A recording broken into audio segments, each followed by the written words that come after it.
Good evening and welcome back. Good evening. After our week off, how you doing, Ross? I'm good, thanks, mate. How are you? Yeah, really good. And welcome. It's, Back my feed off. Sorry, go it's on. good to be back, mate. I missed it last week, to be perfectly honest with you. So Yeah, it's bizarre. It's only been 2 weeks, hasn't it? But it yeah, felt like an eternity for me. And I I know I've missed a few, but that was the kind of first one that you've missed. yeah, it was, and I felt like I'd lost an arm at the time. I was quite lost. But I actually enjoy coming on, and you get the comments from everybody, and we have a bit of banter and a conversation, and you feel like you miss that if you don't get it. So yeah, I genuinely did miss it last week. So glad to be back this week, mate. Yeah, absolutely. And Jay is due on, but I'm not too sure where he is. So I'm sure he'll join. Let me in, guys, but he's not in the backstage bit from what I see. No, he's not backstage at all. He might have used the wrong link. He might have used one from the previous week. So we obviously use StreamYard, and you all know it kind of comes up in the top right-hand corner. And what happens is you click on a link that we send out, and then you come into the back, and here he is. He's saying, "I'm banned. Let me in." He's on the wrong stream. Yeah, Michael Butler has said, testing water still. He could be, couldn't he? Yeah. Some nice comments in there. Thank you. Dynamic duo. Evening Reef Squad. Good evening, Black Pearl Reef. Just waiting for some cracking comments. Yeah. Thank you. We missed you all. Thank you. Let me in, guys.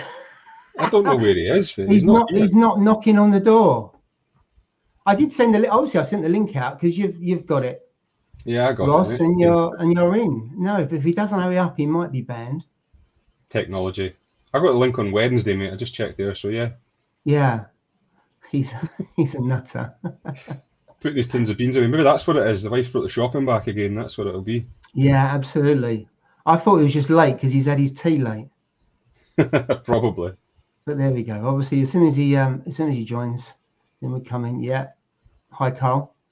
So we will carry on and we'll crack on relentless, even though Jay hasn't joined us yet. So yeah. So Ross, we only got 1 week to catch up on. We got 2 weeks to catch on. So what's been going on? In a complete nutshell, mate, my tank looks terrible. So okay.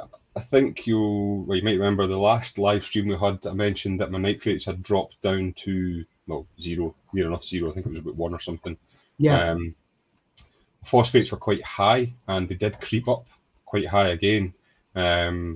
Managed to get them back down fairly quickly. Obviously, it's a small tank, so we got them down fairly quickly. But now my entire rockwork in the tank is completely covered in thick green hair algae. Really quite bad, actually. So been trying, Vibrant and so on. When I've done a water change, I've tried to pick some of it out, which isn't too easy, to be honest. Gets everywhere, so I tried to siphon some of it out. I've tried the turkey baster, just blasting against it, which does dislodge quite a bit of it as well. But I done my water test yesterday, so I do it on a Thursday now before the live stream, just so that I know I'm doing it the same kind of day every week. So my phosphate was at 0.08 and my nitrate was at 2. So I don't know if it's due to the fact that what you guys had suggested, Paul, was that my readings are off because the nitrate and phosphate's been absorbed by the algae, or if it's a genuine one or not. I don't know. Here he is. Here he is. Better late than never. What happened then, Jay? Did you press on the wrong link? You've got the sound on, haven't you, on the feed somewhere? Sorry about my late arrival. Just I was on a link for the 16th of July. Wait, are we not still in July? Where's the year gone? Where has the year gone? These COVID lockdowns has done me in. I don't know what time of year it is anymore. Oh dear. I did say to Ross, I thought you probably clicked on the wrong link. Because obviously I sent out the right one because Ross was here. Yeah, I did. I was on the wrong one, yeah. Evening everybody, anyway. Are we all good? Good, yeah, really. Yeah, we're just saying we missed it last week, so yeah. Yeah, it was a weird one. Did you see Reef Docs live? That was good though. He was good. I didn't see it, mate. No. Yeah. No, I didn't, because that's why we had to cancel it, because I was caught up in something, and obviously Steve was, and Ross was. So yeah. It was no, it was good. He was talking about like recommended LFSs and things like that, and where to buy corals, and some really good tips of where to get good stuff from. Yeah, it was cool. Good. Sorry to interrupt, Ross. I know you're. No, you're all right, mate. It's fine. You're in the flow there of telling us about your tank. Yeah, so I haven't heard, so you have to start again now. Long story short, tank looks terrible. Green hair algae, doing my head in. That's about it. Wow. Really, really thick green hair algae. Anyway, so I done my water test yesterday, and it was at phosphate was 0.08 and nitrate was at 2. So that is, for me, not too bad. The nitrate's a bit low, but as Paul yourself had suggested, I think Moggs did it as well, that the algae could be absorbing all the nutrients from the tank, which is giving me a low reading. Whereas in actual fact, I could have high nitrates in the tank, but the algae is just absorbing it, which is making it grow. So that does make sense. But anyway, I've been putting Vibrant in the tank again for the past month now, actually. Every week I do a water change, I put Vibrant in afterwards. And I have noticed that recently anyway, every time I look at the tank, there is algae coming off the rocks and going into the overflow of the return section. So I've had to change the filter floss in there pretty much every day recently because it's been getting clogged up by algae. So it's either on the move or it's just shedding some. But what I did notice was at the base of it, so all the algae, it's like kind of obviously a green mass as such, but the base of each bit is kind of going a quite grey colour. So I don't know if that's it dying off or if it's just, it's because it's not getting light or not sure. But yeah, the tank looks really, really bad. I'm going to put a video out on Sunday, just one update on it, and you'll see there, but it is actually terrible. Definitely the worst. We're not allowed to have a look now. We're not allowed to have a sneaky peek. No. You'll not see it, mate, because of the blue lights on it. That's all. But the tank does look really, really bad. So, long story short, I'm going to go across to Nessie's Lair, which is my LFS, tomorrow, and pick up an urchin, and hopefully that'll go to town on the algae. Probably carry my corals everywhere and destroy the escape, but I'm going to try it anyway. If that fails, I'll probably go down the sea hair route, and if that fails, then I think I'll probably go down the Flux RX route. I have ordered some of that from Kraken Corals, so we'll see when that comes what that's like. But I'd rather try and do it naturally first. I'm hoping that I can get the levels under control once I start to get rid of the algae, and that way I can see where I'm actually at. But it's certainly not looking pretty, that's for sure. Yeah, I think the thing with a sea hair, which does destroy green hair algae, and I see MB Reefing's picking one up tomorrow. I'm not too sure if they eat anything else other than green hair algae. I've never had them before. So is it? I don't know if it's a case of once it munches on it, you have to kind of move it on, or does it starve after that? I'm not too sure. When I spoke to Jamie from Nessie's Lair, so he had said he could get me one, and he said the last couple that he's had in, they've actually took to eating seaweed and some, I think it's algae pellets you can get. So he says once they've went to town on it, you can feed them seaweed or algae pellets, or you could sell it on to somebody else that's got an algae problem, or some shops will take them back as well. So it just depends what you want to do long term, I think. Yeah. But he said he has seen them eating seaweed and algae pellets as well. So I don't know. It's one of those things. Unless you try it, I don't think you really know. But that's my second option anyway. The urchin's going to be my first one.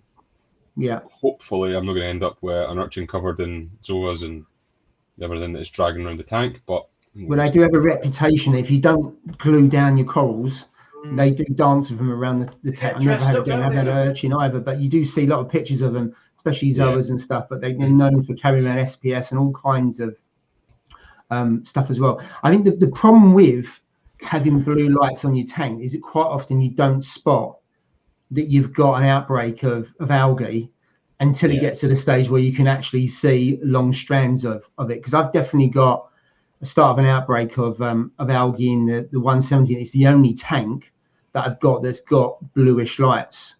So I think it's one of those that once you spot it, you kind of, it's got quite a bad, or not a bad problem, but it's past the point where you can sort it out really, really quickly. I did have a bad problem by the time I noticed it for that very reason, because my tank is quite heavy on the blues. I mean, I don't really run much white at all. I think the most my tank gets white-wise is about 12%, and it's only for a very, very short period, basically just run about 6 o'clock at night time. But other than that, it's a heavy blue spectrum that I run, which, like you say, means that you stick your head in and look at it and go, oh, the tank looks great. And then it's not until you actually look closely that you see, no, actually, it doesn't look great. And then it's when I put the white lights on it that I went, got a problem here. So, comment from Algae Warrior, what kind of green hair algae is it? I have no idea. I don't think it's Bryopsis, because it's not got the same kind of fern shape as such as Bryopsis does. I think Bryopsis has like a stem with bits that come out from the side of it, whereas this one's all kind of straight like grass almost. But it's also quite kind of, I don't know what the word for it is. It's like, it feels almost gooey when you try and peel it off the rock, whereas I think, from what I've read anyway, Bryopsis is quite coarse when you're feeling it. So I don't think it's Bryopsis. It could be, but I don't think it is. Either way, hopefully we'll get rid of it. Just going to try, like I said, the urchin first and see how I get on with that. There's a comment there from Reef King, Paul, if you want to put that one on. What about the crab? So I would put it in with the crab, but the crab is now actually in the display tank. Wow, that's big news. So okay, so tell us more. I have freed the crab. Was that due to public demand or something else? Because you've had a lot of stick for months. I can't believe you've given in to public demand. I have had a lot of stick for months, and it wasn't the public demand. It was sheer desperation of thinking, what have I got that's going to eat this algae? So I've put the crab in there, and to be fair, touch wood anyway, so far he has been eating the algae. So wow, fingers crossed, he's turned from an antisocial killer crab to a vegetarian, vegan, hippie crab.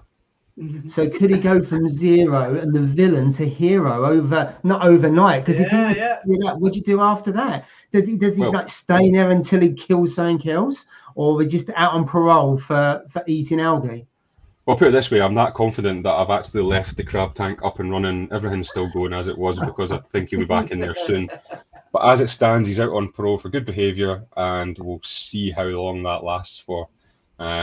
Not overly confident that he's not going to destroy things, but we'll wait and see. But at the moment, he's so busy eating the algae, he probably hasn't got time to kick off on something else. I'm hoping the fact that it'll be some vegetarian now as well might swing things around a bit, but you never know.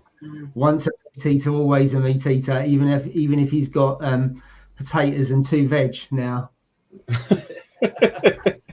I feel there was a euphemism in there somewhere, mate, but yeah, that's... It wasn't. If it was, I'm not that clever. It was purely by luck, I can assure you. So yeah, he's been freed. He's set free. He's now in the main tank, and that is it. Yeah. So, can you not pick up the algae from the rockwork? Is it not able to like kind of pick it off with your fingers? So you can, but it leaves basically the root. So you'll still have like 2 or 3 mil that's stuck to the rock. So it's like you're ripping it off. So it doesn't come off from the rock. It snaps the stems as such. That was what I first thought. I even got like a pair of tiny wee tweezers and was trying to get it off there, but it really wasn't moving, mate. So I did try. I've got a toothbrush that I use for cleaning the corners of the glass. So I tried to scrub a bit of the rock with that, and it just went absolutely everywhere. So I gave up on that one pretty quick, to be fair.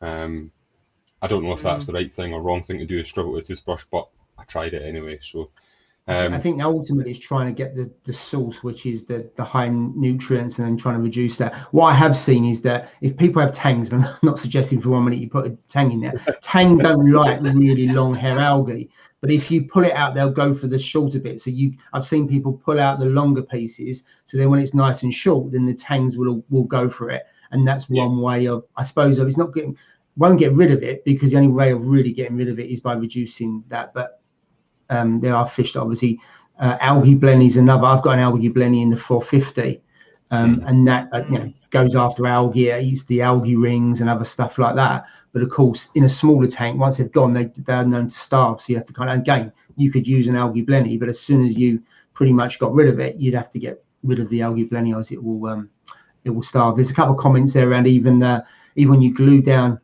coral tuxedo urchins will rip them up. Probably sounds like that. I do that for a hobby. Well, they actually gave me a choice of a tuxedo or a long spine urchin, so I've went with the tuxedo just to hopefully do it. I know it is a very small one as well, I must say, so fingers crossed it's not going to be terrible, but we'll wait and see. When do you Black pick comment them up? there about the Dalmatian molly. That's something that I was toying with. I know Mark from Practical Reefer, I don't know if he's in the chat tonight or not, he actually got some mollies and acclimated them to the salt water. And they were pregnant when he got them, so they've had loads of fry in his saltwater tank, which managed to keep some. So I've told him that I'm after a couple of them. So fingers crossed, if I get them, they might go to town on it as well. So I don't know. There's several options. I'd rather not go down the chemical route straight away. I'd rather try a more natural thing, get it under control, use the urchin or so on to give it, get rid of it, and then get my nutrients in balance. But if all else fails, then the Flux RX, like I say, I have ordered it. It's coming here. Should hopefully be here on Monday, I think. Yeah. And we'll try that and see. But I think it's one of those things where, as always, these things kick off and it takes a long time unless you go down a chemical route to kind of nuke it to get rid of it. I suppose as long as it's not overgrown and taking over around your corals and then suffocating them, it's one of those things where it's a pain. It looks a bit unsightly, but you can live with it until you can actually get rid of it. Yeah. I mean, that's one of the things that I can't remember. Somebody here that actually said it, and it's stuck in my head since day one, was that nothing good happens overnight in reefing, that everything bad happens overnight. So that's one of those things that it's happened pretty quick, but I'm just gonna have to spend probably the next month or 2 months, maybe even more, try to slowly get rid of it. And yeah, it's not gonna look pretty, but it is what it is. I said I would be honest with this and show off the good and the bad side of it, and this is the bad side. So yeah, it's not at the stage where it's getting me down and so on. I'm still happy. I still love seeing the tank and so on, but it's certainly not pretty to look at, that's for sure. Yeah, it's one of those things. It's one of those things where you say like bad things happen really quickly, but if you look at the green hair algae, it's probably happened over a period of time, like we said earlier about the blue light. So it's one of those where some things they act really, really slowly, and all of a sudden there's a tipping point and then it explodes. And it's been underlined in there in the tank maybe for a little while, but you just haven't spotted it. And I think a lot of those things are like cyano and the hair algae. They don't just happen overnight. There's something that happens over a period of time, but of course it's invisible, or we just don't see it because it's such a small change. And you're looking at your tank every day, you don't notice it. And you'll probably find that there's been, like you say, several things that I've had the blue lights on, so I've not noticed it, but also the fact that I only recently got the HANA checkers a couple of weeks back, so I'm now getting an accurate reading compared to before when I was looking at the Salifert. Now, I'll guarantee everyone that's got Salifert kits will do this. When you look at it, you'll get between two colours and you'll edge on the side that you want it to be rather than the side that it might actually be. So it's difficult sometimes with the Salifert kits to get the exact number it's at, whereas the HANAs, again, I've been quite impressed with them. I said I would never buy them. I'll eat those words. I've went down that route and I like them. Yeah, they are good. Ross, wasn't your nitrates like stable at 10? They were like 10 for ages, weren't they? They were between 5 and 10, mate, on the Salifert kits. They sat there pretty much constant between 5 and 10. But then in the last 2 weeks, you've had it like nearly 0, haven't you? Yeah, well, it's probably going to be back. I was going to say 4 weeks, maybe the best part of 4 weeks now since. Yeah.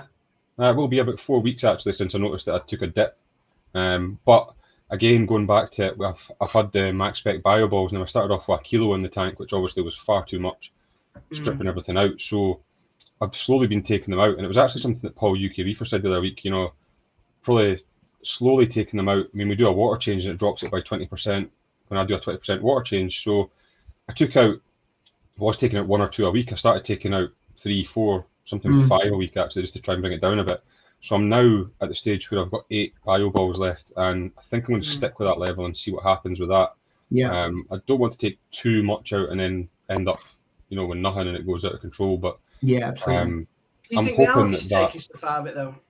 Do you think that algae's I believe it will be, mate. Yeah, I don't know to what extent or what it's going to do. I mean, it's not a massive tank, so that's the problem that you've got with such a small tank is that you don't have that cushion really to have any errors as such. So, but it would definitely. I mean, I've had algae before and also cyano, and obviously we'll come on to cyano in a moment.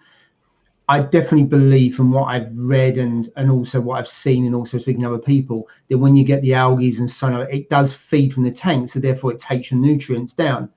And it's no different to corals or anything else feeding it will reduce it. So whether you say it's a false position or not, it's definitely impacting either your phosphate or nitrate or both, because it's having a field day, isn't it? It is feeding from that excess that's there. There's just a couple of comments on here around it's not a chemical, it's a medication, it's an antifungal on there. So just some other comments. So I mean, I don't know what a definition. I know what a chemical is, but I don't know what definition of a chemical is, or whether it's a medication or an antifungal. I don't know enough to know the definitions, and maybe chemicals are sweeping statement on that. But I get what people are saying, for sure. For me personally, a chemical medication, same kind of thing anyway.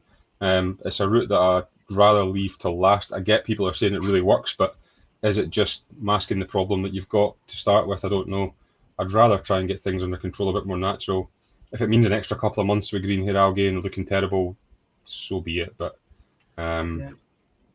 yeah, I'm in it for the long haul. Just need to stick through it and see what happens. Yeah, absolutely, learning curve. Yeah, so go on, Jay. Yeah, my understanding is, and it's quite limited, but algae, isn't it kind of driven by phosphates? It's just, if your phosphates are high, that'll feed the algae. If your phosphates are low, you know, that'll kind of starve it out, as it were. But you haven't got high phosphates, have you? No, so I've got low nitrates, so I don't know if that basically is the equivalent of having high phosphates. You've got low nitrates, you know what I mean? It's I don't know. Why phosphates last time you tested on your Hannah? Yesterday I tested them, they were 0.08, but again, that won't be a true reading because of what's getting sucked out. But what you said to me is that you was increasing your feeding and you're putting more food into the tank. Now, different foods will have different levels of nitrate and phosphate in there.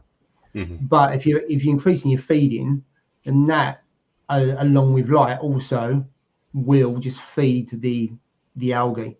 So definitely, I would say the increase in feeding, taking out the bioballs, so you've got a couple of changes going on there, will impact that. But as you know, a couple of comments on there, you learn from that. And actually, having algae is not a bad thing for the tank. It's just unsightly, isn't it? Yeah, I mean, it's only when it consumes a tank and it starts overgrowing into the corals. Isn't it? It's quite a healthy thing to have present. Yeah, absolutely. And I've said it before actually in different things. Not one of my corals look bad. They all look quite good just now. They're looking healthy. They're all fine. Yeah, the rockwork looks terrible and it doesn't look like what we all think a reef tank should look like. But you know, I do want to get rid of it, and I need to get rid of it, which I will do. But it's not the end of the world compared to some of the things that could be going on, I think. And like a couple of comments have said, it is a learning curve. So that's the whole reason that I got this small tank to start with, was to learn everything before I went and spent crazy money on a big setup. So if I can learn all this stuff here and learn how to treat it, learn how to identify what's going on and the best ways to do it, then so be it. It was one of the things that I watched actually from, I think it was a BRS video. I think it was Thomas from BRS actually made a valid point and said that we kind of need to stop treating reefing as a competition. I think Instagram's drove it to the stage where we all kind of want to have the best photos and the best so on. And even I've been guilty of not posting recently on Instagram because my tank looks terrible. And it's something that I need to get that out of my head and just say, that is the way my tank looks. So there's no reason to stop posting photos just because it's got algae in it. That is what it is. And people will jump all over that and say, you should do this, you should do that. And it is what it is. Everybody's tank's their own tank. It's not a competition. It's just learn from it, do what you do, and take it that way. And I think that's probably one of the best things that I heard recently was not to treat this as a competition and try and learn from everything. So yeah, if that's one thing I could say to everybody, that's probably what I would take. And I suspect there's very few people, if any, who have been in the hobby that may 12, 18, 24 months, maybe even less, where you haven't had some kind of outbreak of algae or bacteria. Because if you have, you've either been really lucky or you are really on point. Because whenever you've got a small box, you've got a new tank, you've got an evolving tank, you've got something where there's a fine balance to the ecosystem, and you've got lights, at some point it's going to be out of sync and you're going to have something that's going to create. And actually, if you have it too low, then you have Dino. So actually, by either going by above or too low, you will have that, or having a sterile tank, even if it is on point, the algae will outcompete the good bacteria, therefore you get an outbreak of it. So I think it's a natural evolution of the tank. My tank is 6 years old, and I've got crappy cyano in it at the moment. We'll come on to that in a moment, because I know there's a couple of questions about your one, Jay. I just think it's a natural evolution of it. It's how you sort it, and there's certainly a couple of comments about the mollies. What's interesting, both Scott and Practical Reefer put mollies in, and they both had babies. One, obviously, it sounds like the mollies have died. Maybe they've been gobbled up. But then you got Practical Reefer. There's another comment here. Where's the other one? They're all good, the babies. I don't know how many you've got there, Practical Reefer, whether there's many on there. Usually when they have fry, it's quite a few. Yeah, I think I tell you what, there's nothing better than when you actually see, because I've had it with Bengal cardinals. The moment you actually see there's fry in there, it's my oh my God moment. It really is. I was so excited when I had fry, and I've still got 2 of the fry, the Bengal cardinals, and that is, I don't know, maybe 3-4 years later. I haven't got the parents anymore, but I've still got 2 of the fry. It's absolutely fantastic. I would love you feel like you've achieved something with that, don't you? Yeah, you would. Yeah, it was by accident. So it wasn't, I have a great reefer. I tried to breed the cardinals. It happened by mistake. And then actually the cardinals I had, it took a long time, because each time they had fry, the tangs kept on eating them, to the point where actually in slow-mo, I saw this fry coming along and a vampire tang coming along and ate it, and you go, no, and you can't do anything to stop it. But they survived, I think, because there's a lot of rot work and things like that. But it was a fantastic feeling, I've got to say. It's obviously running a really nice tank. It's Practical Reefer to have fry, which is pretty special, isn't it? Yeah, but yeah, so that's really where I'm at with my tank. Doesn't look pretty, but we're fingers crossed getting there. So have you thought about a skimmer then, Ross? I know that the water box doesn't come with a skimmer, does it? It doesn't come with a skimmer, and I don't have massive amounts of space for a skimmer now. I know you'd suggested the hang on the back skimmer, which I could go with. I would just need to modify my net top, basically. So I could put a protein skimmer on there, but again, it would probably be a short-term solution, because I don't want to run a protein skimmer all the time in the tank. I'd rather do without. So if I can get it under control without one, then that's hopefully what I'm going to do. But I think that'll be a last one. I know that a couple of people had suggested going down the UV sterilizer route, and there is a couple of really small nano UV sterilizers that would fit in one of my rear chambers. So I might go down that route as well. I don't know. But like I say, I'm going to try and do it naturally and see if we can get on top of it that way. Yeah. I hope you're going to document it all on video and share it on your channel. I'll try to, mate. I'll try to. Yeah. It'd be good. It's good to, like you say, on a nano, it's your training ground, isn't it? Yes, definitely. Training ground just to get it right, and ready for the showcase tank later. Fingers crossed, anyway, mate. Yeah. I think the reality is you probably know what's caused it, because we talked earlier about the different things that you've changed, and that's triggered it and tipped it. It's just that time. And actually, I think in the nano, would the skimmer help? Yes. Do you need it? I think the bioload that you've got, and skimmers do take out other crap, not just phosphate and nitrate. But I think it would definitely help. I mean, there's a couple of comments there, Jay, about you really don't want to have babies in your tank. What's the one about you'd be rocking backwards and forwards? We'd definitely have a Cobra meeting, wouldn't we? For sure. About my mollies have just been eaten. You just see it's a headline on the Sun, isn't it? There was one about Freddie Starr, where Freddie Starr ate my hamster. Now, if you're really young, you won't remember that. If you're kind of my age, you will probably know exactly what I meant. Back in the day, that caused a massive headline. I can imagine, Jay, you'd be at that kind of level in how you felt. I do like a reefing story, and that's a perfect one, isn't it? Having some fry in your tank, that'd be pretty good. Yeah, but there is a really good chance they get eaten, unless you're really, really lucky. So Ross, I've got a solution. What about detaching your corals and swapping your scape? No. It's a bit drastic. Would that work? So what I could do was I could take the rock work out and hydrogen peroxide it, which would definitely get rid of it. But my rock work I put in before the sand, so my rock work sits on the bottom of the tank. Then I put my sand in, So if I took it out, I would never get that back down the bottom again. And I know it sounds really stupid, but I really, really like my Rockscape the way it is just now. And I think if I took it out, it would probably be a bit of a nightmare to get all back in again. So that would be a very, very, very, very last resort, I think. Yeah. And I know for a fact the hydrogen peroxide would work because the little bit of rock that I took out and done worked really well. So I know for a fact that would work. And yeah, it's a great idea. If you've got rock that you can lift out and you can dip in the hydrogen peroxide, then by all means, I mean, zoas and so on, I think are safe for that. I don't know any other corals that are, but zoas certainly are. I know, again, Mark from Practical Reefer had issues where he dipped his clove polyps, I believe, and it killed them. So it's not suitable for every coral, but it's definitely fine with zoas. So I could do that, but that'll be the last resort. Don't start, Tommy, don't move, down. The thing is, though, if you was to take, to your point, Jay, you took the rock out and you put other rock in, you're taking bacteria out. So do you then trigger other stuff and cause other problems? Because you haven't got the maturity that you've built up for the last 9-12 months in the tank. So therefore, you're actually going back to a sterile tank.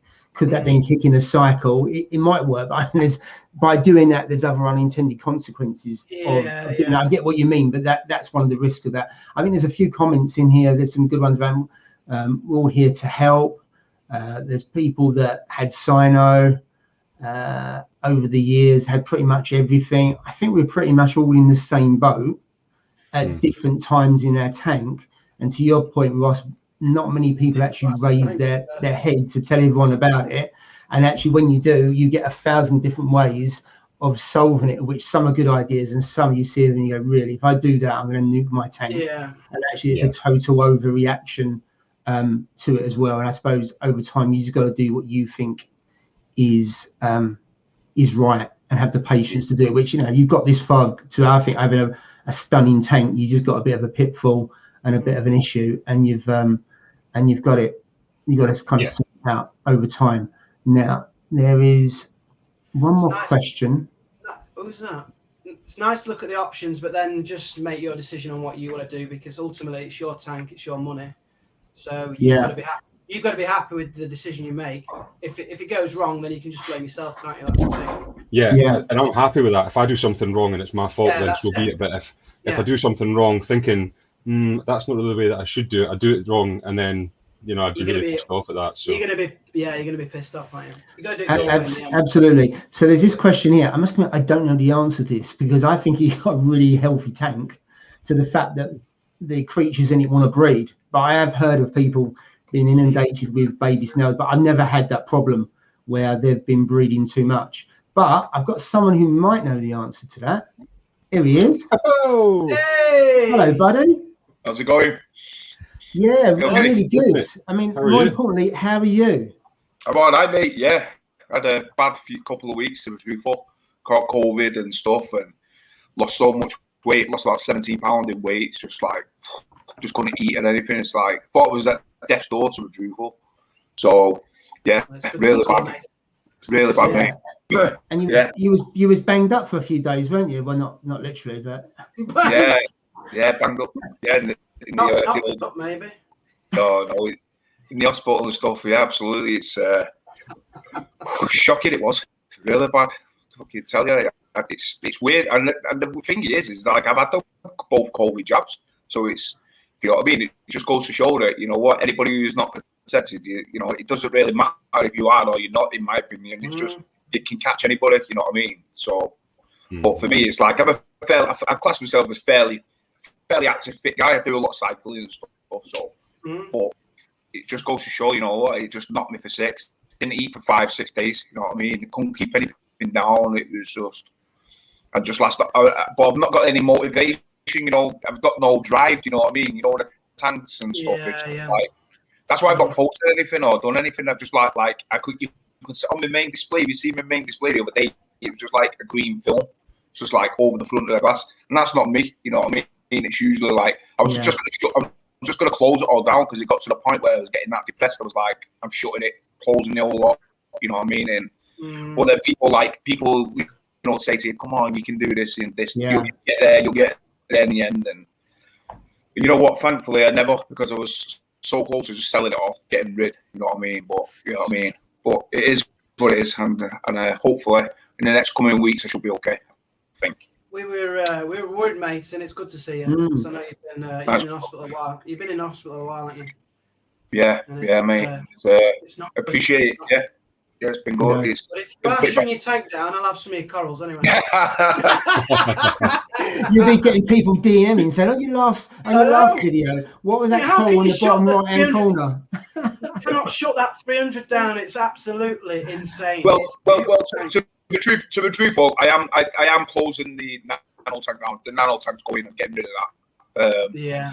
I'm not got that. It's not about. And you know the ironic thing with a nano is like I leave it to its own devices. I don't do anything. Yeah. You know what I mean? Yeah. I might do the water change every 2 weeks or something. Yeah.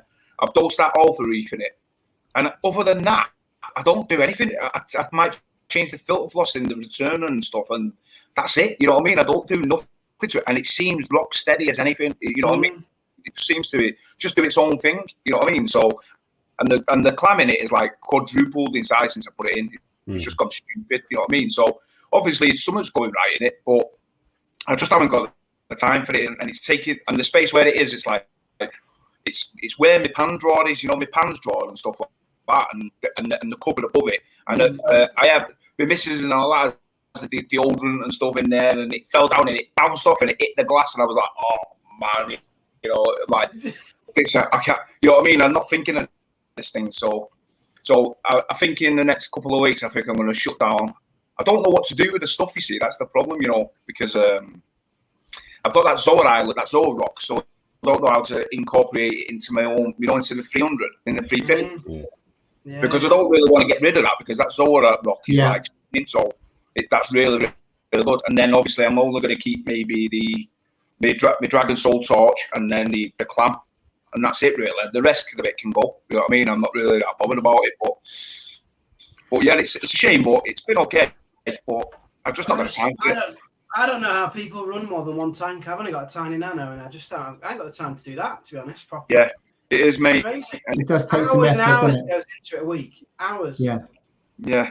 Especially like I said, I think for nanos it does, because we've said it time again. You know, obviously the smaller the tank, the more you know, you've got to be on point with it. You know what I mean? The larger tank, I do nothing with. I don't do absolute. I can honestly say I don't do anything, mate. You know what I mean? I just basically leave it to its own devices. I don't even put my hand in it. I haven't even put my hand in it for a long time. You know what I mean? So and now that I've got that Cage Keeper Plus on top of it as well.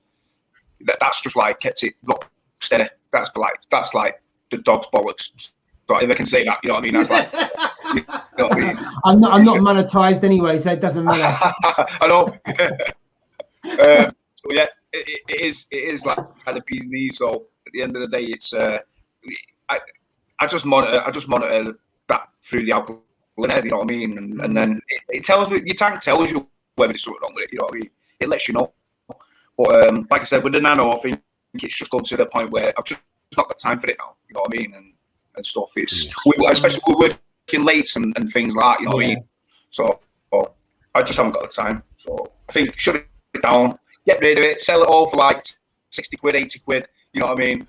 Sell a light and that's it. You know what I mean? It's let somebody else enjoy it. You know what I mean? It should be enjoyed. What you could do is, I suppose, have a little bit of a clear out in the 350 if there's things that you're not overly fussed about, and then move the stuff across and then close it off, because otherwise, if you haven't got much room anyway, and also you start putting the other stuff in, you start shading, you start causing problems, don't you? So you almost got to create that space to be able to close it down, don't you? Well, you know, I've got that mushroom man, you know, on the left hand side, the big mushroom tree, you know, the mushroom, it's like a mushroom tree and stuff. I've got that, and it's got like big mushrooms on it.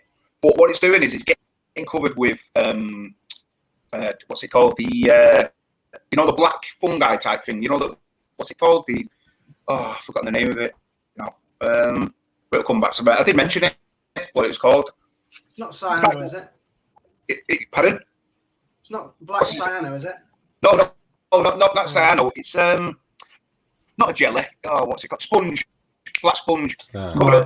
With a black sponge and then the white sponge, and what it does is that's a good sign of a healthy ecosystem when you get sponges in your tanks and stuff. But what it does is it grows on things, and then when it grows on things, it smothers it. So obviously it kills whatever it is. So it's some of that sponge is growing onto a couple of mushrooms. Well, it's killed all the mushrooms. So I'm thinking, do I get rid of that and then put that like the Zold rock island there? Do you know what I mean? So I'm definitely thinking of that. But it's a big rock, you see, so it's got a lot of beneficial bacteria in it. So I don't want to upset the balance of the tank. You know what I mean? So I don't know. I'm sure I'll come to it. I'll figure something out. But I don't know. I tell you what I meant to say to you, based on with the fact you've got the KH Keeper Plus, I've now ordered the KH Keeper Plus, even though I haven't set up the basic one. So I've taken a punt and just spent. So I think, should I spend the 200 quid? I've got it, because otherwise I'll run out of time. They won't be able to do it. I'll set it up. It'll be a complete Kazi, as your one was, and then I'll be kicking myself that I've got basically a £600 light that sits there that's either red or green, depending on what colour it fancies. So I've sorted out the email and I paid the money yesterday. You know what? Paul, I swear to God, I've not had to calibrate it. I've not had to recalibrate it. I've not had to do anything since I've set it up yet. Which is what 4 weeks ago or something. And I've not done nothing. And it's absolutely rock steady. I tested it with a Hannah checker, and it's near enough identical to what the Hannah checker is going on. So give or take like 0.06 or 0.08. So for me, it's in the ballpark of what it should be.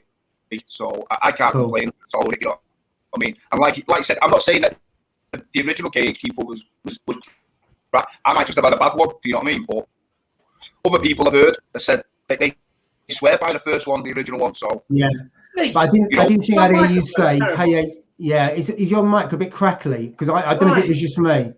It's like we're on the top of the Pennines or something. It's like, I can't even hear it. Well, mine it's breaking. Yeah. It's definitely. I thought it was my headphones, but it's not. It's you, Steve. I thought it was my speakers. I don't know if you want to unplug them. And whilst you're sorting it out, I don't think I would have heard the Brilliant and KH Keeper being mentioned in the same sentence. Because if we go back a month or so, the air was turning blue from what you were saying about the KH Keeper. Is that a bet? Is that better? Yeah. Is that better? No. Is it better? Yeah, it seems to be better for me. Better? No, you're talking and your lips are not moving. Yeah, it me? It looks like he's out of sync there. It's like lip sync, but gone wrong. Yeah. You said that and his lips didn't budge. He's like Basil Brush now, isn't he?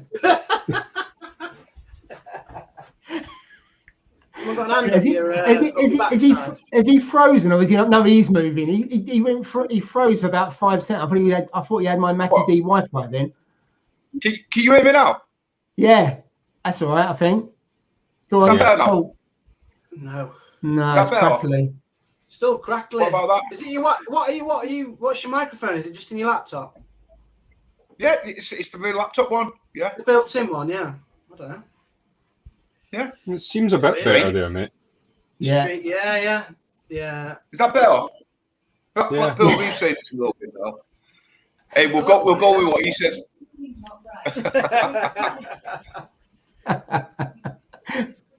Moxie,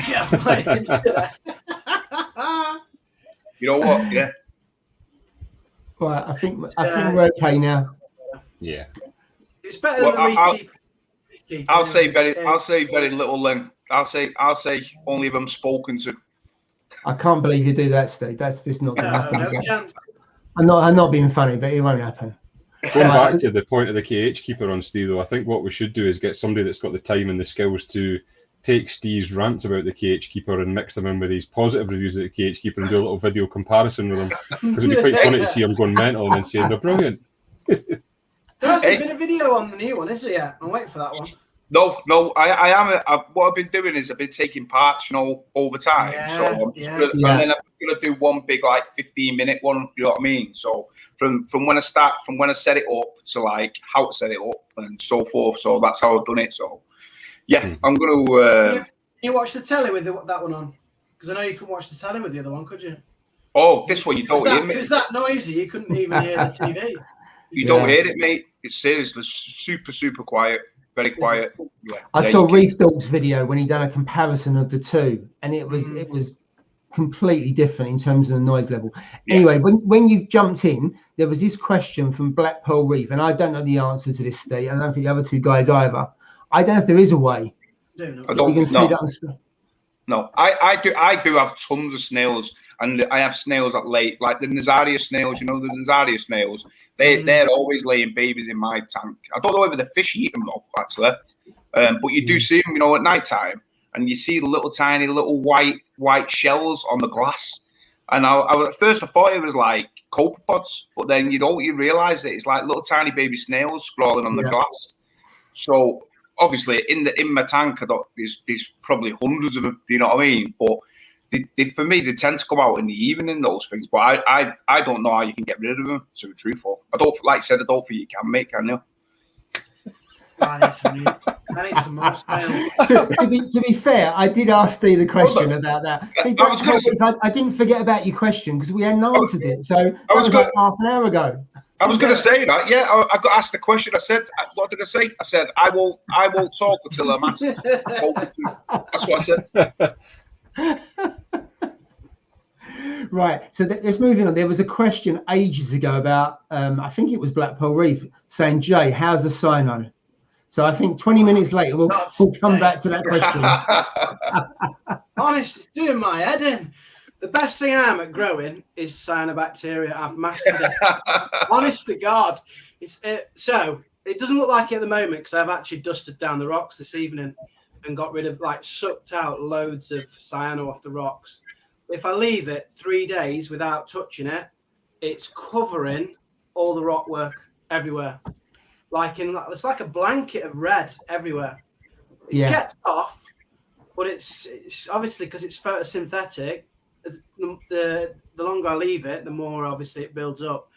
And to be honest, the corals don't mind it, the fish don't mind it, the inverts don't mind it, but it just pees me off because it just looks crap. It's just red everywhere. So I saw in the video you dosed some Dr. Tim's, didn't you? Yeah. To help put bacteria. Is that something you dose? Is it just a one-off dose that, or is it you pour it all in like you do with the one and only, No. or is it something you dose on a daily basis? So you dose it once a week, and for mine it's 2 little capfuls once a week. Obviously replenishes the good bacteria to fight off the cyano, but it could take weeks or months for it to outcompete the cyano. That's the problem with it. But I'm a bit like Ross. I'm trying to go natural route, so I'm going to stick with this rather than I have got some on standby though. Here we go, in case I really get pissed off. This will be a blowtorch or something, need it? Yeah. If it's the fan, then I've got that on standby, but I don't want to use it yet. Mate, I use that. I used that in my 170 when I had it. I tell you what, that stuff works. What you've got to do, you've got to do a big water change after it. Two big water changes. Because it irritates. Everybody says it takes the oxygen out of your water and all sorts. Yeah, it takes the oxygen. Yeah, that's what it does. Yeah, so it's similar to ChemiClean. Yeah. So ChemiClean. I use ChemiClean. I've still got some. I must have used that a good 3-4 years ago. As long as you follow the instructions, it was fine. The skimmer went mad. Yeah. I think you're actually supposed to switch the skimmer off, if I remember right. Yeah, you do, yeah. And then you do a big water change, and it was fine. I just turned up the power heads, follow the instructions. It's like anything. You follow the instructions, you've got a fighting chance of being all right. If you just you don't and you go off piece, then you've got a chance of killing everything. So I've still got some stuff left on that, but it worked fine. But it was a last resort. I just couldn't get rid of it because I've got cyano at the moment. But what I've decided is to use this. Have you heard of Zeovit? Yeah, Coral Snow. It's a German company. It's been around for donkey's years. So I've got the lighting way. That's Coral Snow. So you've got 3 things. You've got Coral Snow. You've got Zeobac. Yeah. And then you've got the actual CyanoClean as well. So it is a beneficial bacteria. It's not cheap. I have used it before to help cycle tanks and stuff because of the bacteria. And it has helped me in the past. Because, as I've said before, every summer I seem to get cyano, but because I've basically ignored it because I've been away and everything else, it's got really bad. So I've started dosing that about 2 weeks ago, and it's beginning to clear up slowly. But then I'm siphoning it out. It's not coming back as quickly as it did, But I think I'm going to have to dose that maybe 5-6 weeks. But as I say, it's a bacteria. And also what I found was when I'm using no-pox, I'm not wet skimming as much as I was. So I think that's an issue, because when I went away, it would have, if I wet skim, I have to change the skimmer every 3 to 4 days. But obviously when I was away for 11 days, I couldn't do that. So I've started to do that. So I think I'll get the better of it. It'll take time. I'm not overly worried about the fact it looks bloody ugly, doesn't it? Let's face it. Yeah, but but it'll sort itself out, and it does go very carpety, doesn't it? But yeah, so I'm just using those products to say it's not. I mean, a small bottle. That is, what's that one? I've got this today. Picked it up from AAC. That's 10 milliliters in that. That's £19. Wow. It'll last a bit of time, because you basically it's got that, and you just dose by the volume of your tank, so it will last quite a while. But it's not cheap stuff. But I've used it in the past. It's pretty good. I mean, you can run a whole system. If you look at Zeovit, there's some fantastic tanks that use their setup, and you use it for carbon dosing, amino acids, everything. There's a whole full suite of it. It's basically pretty good. The only thing is that with Red Sea, with their program, it's really good around the communication about how you use it. With that, it's not the best communication in the world in terms of what you do. They say 2 drops of this, 3 drops there, but they don't fully explain how you use the full system. And that's why I don't think it's anywhere near as popular as Red Sea. But if you was to Google and have a look at it, there's some fantastic tanks in Germany that are run purely on that system. So Jay, it's just a case of being patient, I suppose, isn't it? Yeah. So I'm willing to wait 2 months, and I'm dosing the bacteria once a week. I'm aerating the surface, so you can see I've got both power heads pointing at the surface just to get as much oxygen into the tank as possible. What else have I done? I think somebody in the chat had said you consider using Earstone, Jay. Yeah, that's for if you dose the cyano, the Earstone. Right, sorry.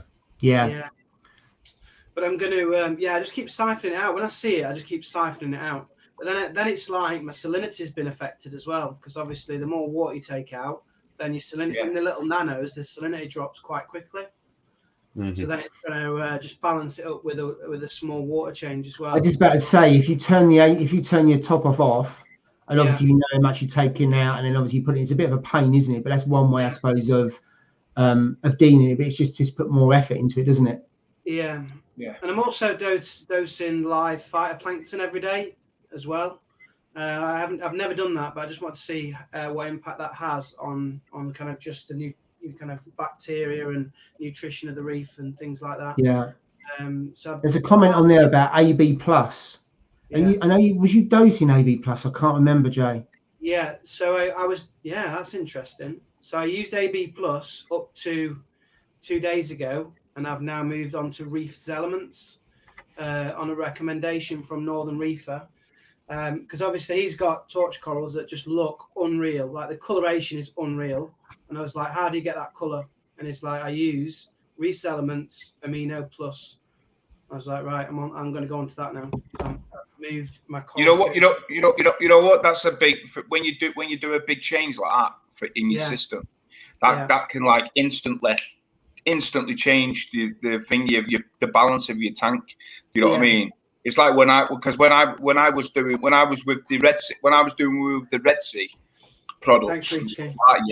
I knew I was going to go on to the aquaforest stuff, but rather than stopping straight away and then just going from Red Sea onto aquaforest, what I did was I did like 2 days, and then I did like 2 days of Red Sea, and then I started to slowly do like 1 day, or mix it and do 1 day of aquaforest, and and then just keep testing. Kept on testing my tank, and then within like a week or two, I just transitioned through the whole thing, and thankfully I never had any issues. You know what I mean? But I have heard that changing things, changing it over can off balance your system. You know what I mean? Especially in the nano as well.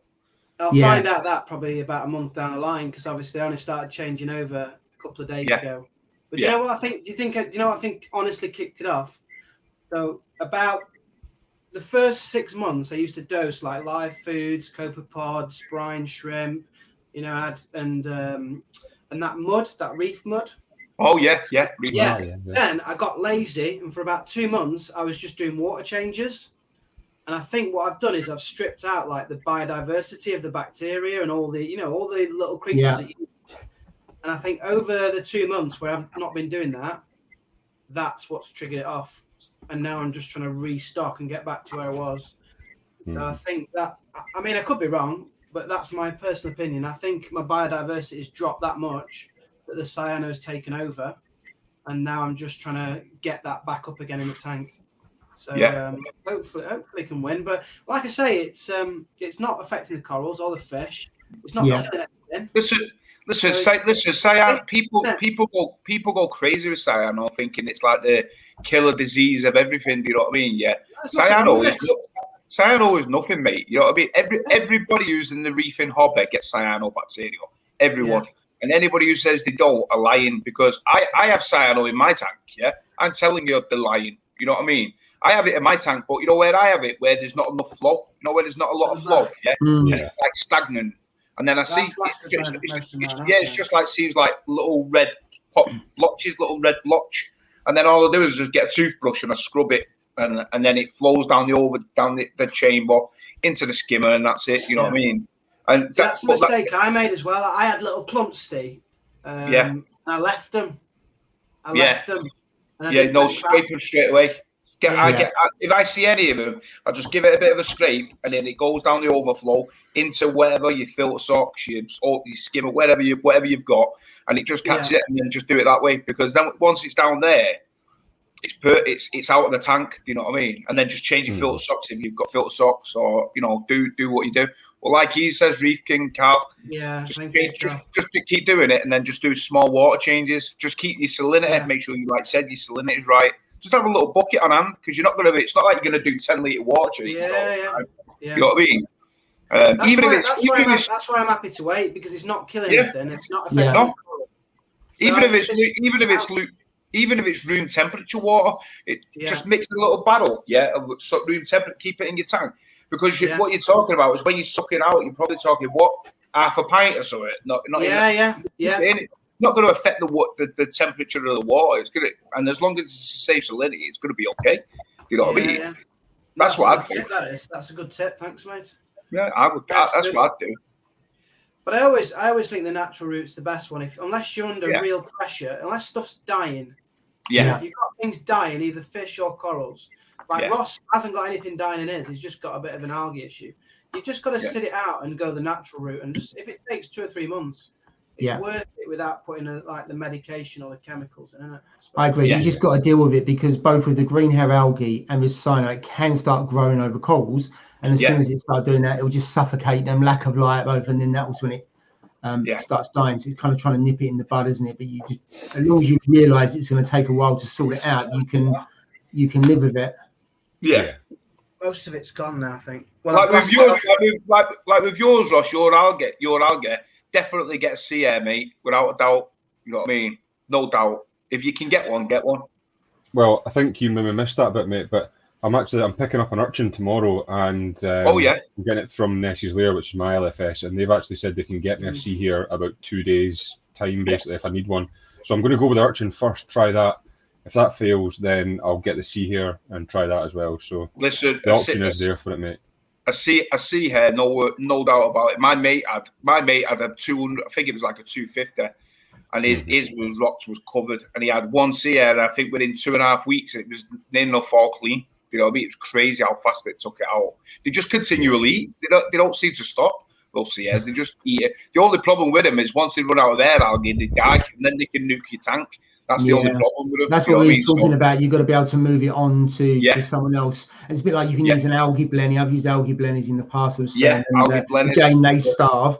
So, unless you've got enough natural algae in the tank or algae rings, or you can eat the glass. But in a smaller tank, it's going to be harder to get them to have sufficient. Algae blend is a good shout, Algae blend. I love my algae blend. They're great little characters, aren't they? When I put an algae ring on the front, they swim over, but they're not the best at swimming and hovering, are they? No. So it almost like needs a dart bomb over to it, has a couple of bites, and he has to swim away because he just can't keep still, can he? Whereas the tangs and that, they all the other fish can hover. So they're quite a character when you see them. As soon as the ring goes on there, bang, they're out. Exactly. Yeah. So just one question. All for reef. I know quite a few people use it. So I'm using it on the 170, but I'm only dosing about 2 to 3 milliliters, and I think it's insufficient for the doser, because obviously the doser's on the floor. The pipe has to go into it. Can you dilute all for reef? So instead of me doing 3 mil, I can maybe do, if I like put 3 parts RO to 1 part all for reef, and then I could be dosing obviously 4 times. And if I'm dosing 12 or 15 mil, you can't. Does it have to go in as concentrated? Yeah, it's got to be. If it's the one in the bottom, is it the one in the bottom? It's the liquid. Yeah, no. I've taken out the liquid. I've put it obviously in the container, and I don't think it's not going down as much as it should. No, and whenever I do, like if I do a manual 2 milliliter, obviously it's going up the pipe work. It's not going up and it's coming back down, so it's not dosing. I mean, I could do maybe 10 mil every, I don't know, 5 days. Have you not got any of those? Have you not got any of those float valves? You know, the float valves that you can attach. Non-return valve. I could do a non-return valve. Non-return valve, because I've got them on my dosers all the time. And that's why I think on my Kamoa, I've only ever really, I've seriously only ever calibrated it maybe 3 times in the whole 2.5 years I've ever had, because I've got those float those valves, and obviously once the actual solution's going through it, it stops it where it is, so it'll stop it going back into the container, and it doesn't go back into the container. It stops there, so then the moment it starts to come back on, it's straight into the thing, and it works a treat. I think I got about 40 from Amazon for like 4 quid, 3 quid. It was like dead cheap. But they are worth the weight in gold. Them things, I'd definitely get them if I was you. Yeah, because in the 450, all the dosing and everything is just above the sump. So and it just goes from, it has to travel about 1 foot up, and then obviously then it just rolls in. Whereas the 170, the dosing container on the floor next to it, because it's in the garage. It doesn't matter. It doesn't have to look good. And I think that's probably got a higher run. Yeah, and with it only dosing like 1 or 2 mil. You know what I mean? By the time it's gone up there, it's not enough, so it just rolls back in. Yeah. Right. Okay. I would get them. I would definitely get some of them, Paul, without a doubt. Cool. Okay. Thank you. So Jay, anything else in your tank? What's going on? Oh no, I'm just showing you a bit of the cyano at the back on the back. I could see. Have you got cyano? Is it cyano on the back wall? On the back wall of your tank? Yeah. So I've got it. I had it on the rocks, but I've got rid of it today. I've just picked it off again. That looks all right. Yeah. I'm not going to lie to you. I thought it was going to look a lot worse than that. I mean, obviously you can see it on the wall, but it's nowhere near as bad as what I thought it would have been. You can see where the snail is, can't you? You know where the snail is and stuff. You can see it there, can't you? Right, Ross. There. Ross, I'll put a picture on Instagram in 2 days' time. Okay. You'll be able to see how bad it is on the rock once I've left it. So I haven't cleaned that back wall there up near that the return chamber. That's what it's like. You see it? Yeah. And it's bits on the sandbed down here. Oh yeah. At the back. Yeah, it's but I've given it I picked some off today, so it's not too bad. But if you can, Jay, you know what? If you can get on that back wall, get a toothbrush, an old toothbrush, and then just give it a scrub and let it go down because that's exactly where mine is. You know, on the side in the bottom left hand corner of my tank where there's not much flow, and it's always there. I just get a toothbrush that's attached to the old scraper, and I just give it a scrub, and you see it floating about, and then it goes down the overflow. It takes like maybe 5 or 6 days for it to come back, and it will always come back in the same spot. It will never go anywhere else. But I think that's just because I've not got much flow there. It is. It's a dead spot, like you say, Steve. That corner is a bit of a dead spot. Yeah. Well, there's nothing to remove it naturally, is there? Like elsewhere in the tank. No. So again, it's in the corner. It started off in the corner, and when I went away, it was climbing up the grass. So I could definitely know that's a dead spot. Yeah, for sure. But you could get another power head, but then if you put it in that corner, the sand's going to go all over the place, and it's going to create an absolute mess, isn't it? I suppose that's the downside of having sand. Because if you had no sand, you could blast it to. You see people have a power head actually at the bottom of the tank, don't they? And it actually goes around the whole of the movement, and therefore it disturbs all the detritus and everything else. But I suppose if anything else, it's a compromise, isn't it? Absolutely, yeah. So that's a fair point. Get it off the wall. How are you going to get it off the wall? Can you? I suppose you can siphon it. It's hard to suck it off the wall, to be honest. What you need to do is get yourself a flipper scraper like this bad boy. Here we go. Touche. I picked mine up. I got mine today, Ross. Are we having a scrape off here, are we? Yeah, a scrape off. The only thing I would say, if you've got a Red Sea tank, so I've got the 450, when you go down to the base of it, you still have to put your hand in.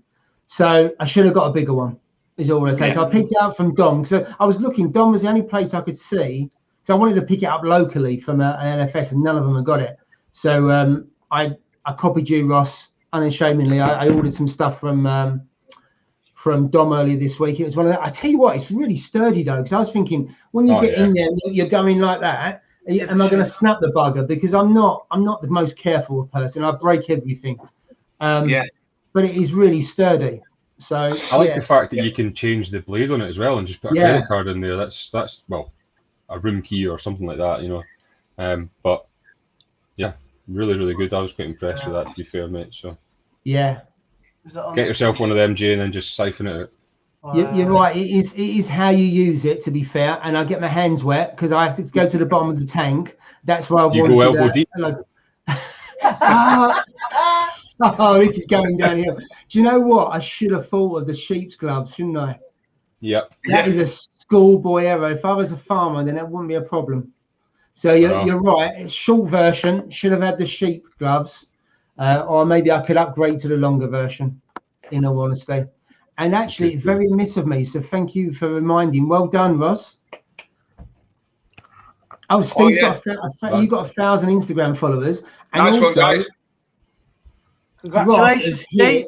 That's a big one. Yeah, and nice also, one, Ross. And Ross has achieved 1,000 subs on YouTube, and he follows Jay, because I think you've got the email, haven't you, about being monetized on. Yeah, it's all in place now, mate. So well. Fantastic. Hit the 1,000 mark, which was a big goal. So thank you to everybody who has subscribed. Thanks very much. Yeah, I think it's well deserved. If I look at both you and Jay, if you look at the time you've been in the hobby and the videos you put out, I mean, one, regular content helps, and two, you two put. I mean, the content you put out, the amount of content you put in within the content, if that makes sense. The product reviews and everything you've got, you know, the Yorkshire tea and the sheep gloves and all that kind of stuff. There's some really good insight there. So congratulations to you, Ross. And I know, Jay, you took your foot off the gas recently because you hit 1,000 and you decided to put your feet up for a little while. But I know you've been putting a couple of videos out. I didn't notice it. It was only Ross told me earlier on about it. He thought you're taking the foot off the gas. I've said it. I was a bit lazy. What you said, Ross? That's exactly what I said, mate. It's only because I wanted the Sunday 6 p.m. slot, which you've nicked. So you've had that slot for months, haven't you, Ross, to be fair? I love Sunday 6 p.m. after you I went with it and just stuck with it, to be honest, mate, and it seems to be, it's not too bad. I mean, this video I put up last week was a complete and utter failure. It's probably my worst one I've done yet. But I think it's one of those that if somebody's looking to, get some help with changing the filters and so on our unit, then it might help them. But I was doing mine anyway, so I thought I would record it and see what we've done. But turns out nobody really wanted to watch that video, so I'll take that. That's fine. We can handle that. It happens. Yeah. There you go. As for rolling in the money, I don't quite think it's quite at that stage. We're a long, long way off that yet. If I save up, I might be able to buy a pint though, so you never know. You never know. In a couple of years, you might have 20, 50,000 subs. I doubt it. There's not that many stupid people in the world, mate. Mind you, if you see some of the YouTubers and some of the content, I don't mean in reefing terms, but elsewhere, you see some things that come up on your recommended, you watch it and you think, how many subs you got? And they're on 200, 300,000 subs. And you think, have they bought them? And it's just, some of the content, you do think, maybe I'm too old to see some of the content, probably. You think, really? Yeah, some of them are a bit questionable, shall we say, but yeah. Look at Jay showing off this. Let's be true. We're having a conversation, and he's kind of giving a tour of his tank, and we're totally ignoring it. Anyway, I'll give you the. No.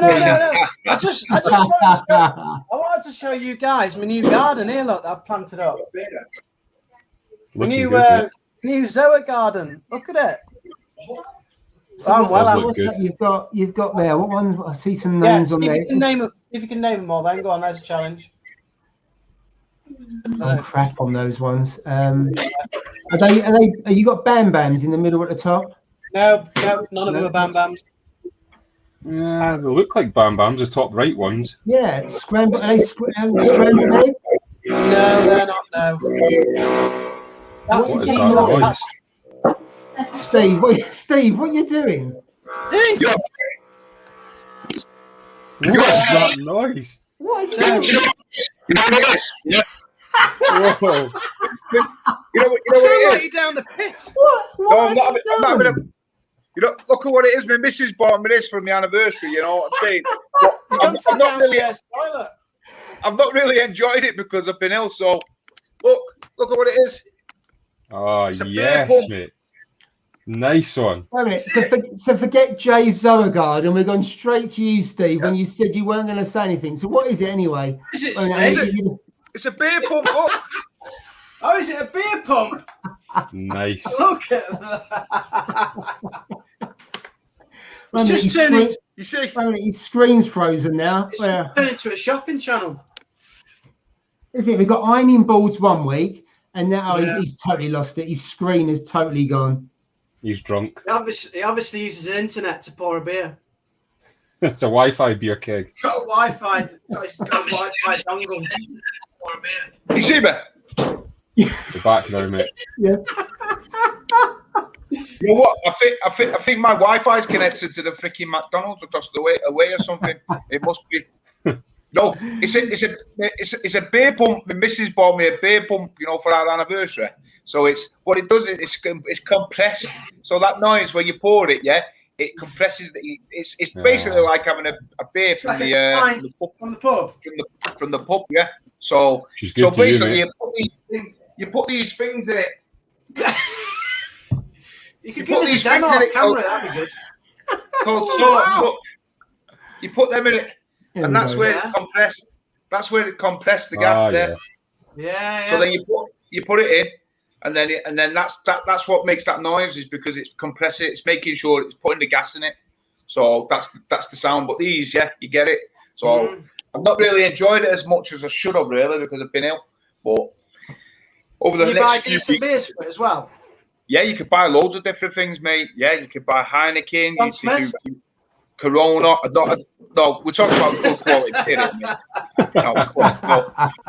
No, like, so you can have Corona. You have the Diamond Dark Fruit. You have loads of other, you know the ales. You know, you can get the ales. You know, real ale, the Brewdog ones and all that. You can get all of them. So it's really, really good, mate. That's what it is. So, Steve, is it a gimmick, or does it actually taste any better than out the can? 100%. 100%. You know what I did? You know, this is, I got that, so that's the Heineken. So what I did was I got one can of Heineken, and I got one bottle of Heineken, and I tested it. So it's like just a little bit, a little bit of it, and it tastes. They all tasted totally different. You know what I mean? From a bottle to a can to that tasted totally. Is that why you wanted to get out of the hospital, Steve? Mate, you know what? I'm desperate to have one, but I'm on cups of tea and smoothies. That's what I'm on. So that's all I can have. So for now, mate. Until the next couple of weeks or something, I think, and then I'll start on it. But have you not had one now? I thought you just poured one. That's for my missus. Oh, she's on it. He's on it and you're not. Yeah. Oh, gutted. So is it your good wife who said she can tell the difference between the three different bottles? Because if you got COVID, you probably couldn't tell the difference between a can, a bottle, or a keg. Well, I've lost all my taste anyway, so I can't taste anything. The taste is completely gone, and yet my senses and yet my sense of smell, has like gone tenfold. I smell super like real. It's gone really mad. But then if I smell something nice, I go, oh, that smells nice, and then I taste it. It doesn't even taste like the way it smells. It's weird, mate. Plays stupid tricks with your mind. Honest to God. But you have got good taste. You have got good taste in corals, though. Well, I like that's some probably, of your- that's I like probably some of the your only pick. good thing I've got in good taste in, mate. Do you know me and you are chasing the same coral now? Do you know that? Oh, yeah, what's that one? Jay hasn't What? shut down the tank yet, mate. You can keep the crawling for a wee bit later. No, we're Yeah. chasing the same coral again. What's You know when we're both chasing the rainbow chalice?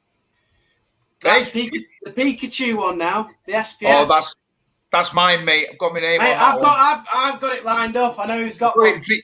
I've got it pre-booked. It's already out, mate. I've got it. Ooh. Oh, look at Jay's face. Look, his jaw's Somebody, He's I told someone to message you to tell them that he's got this coral, but then it's gone to me. I told him to do it.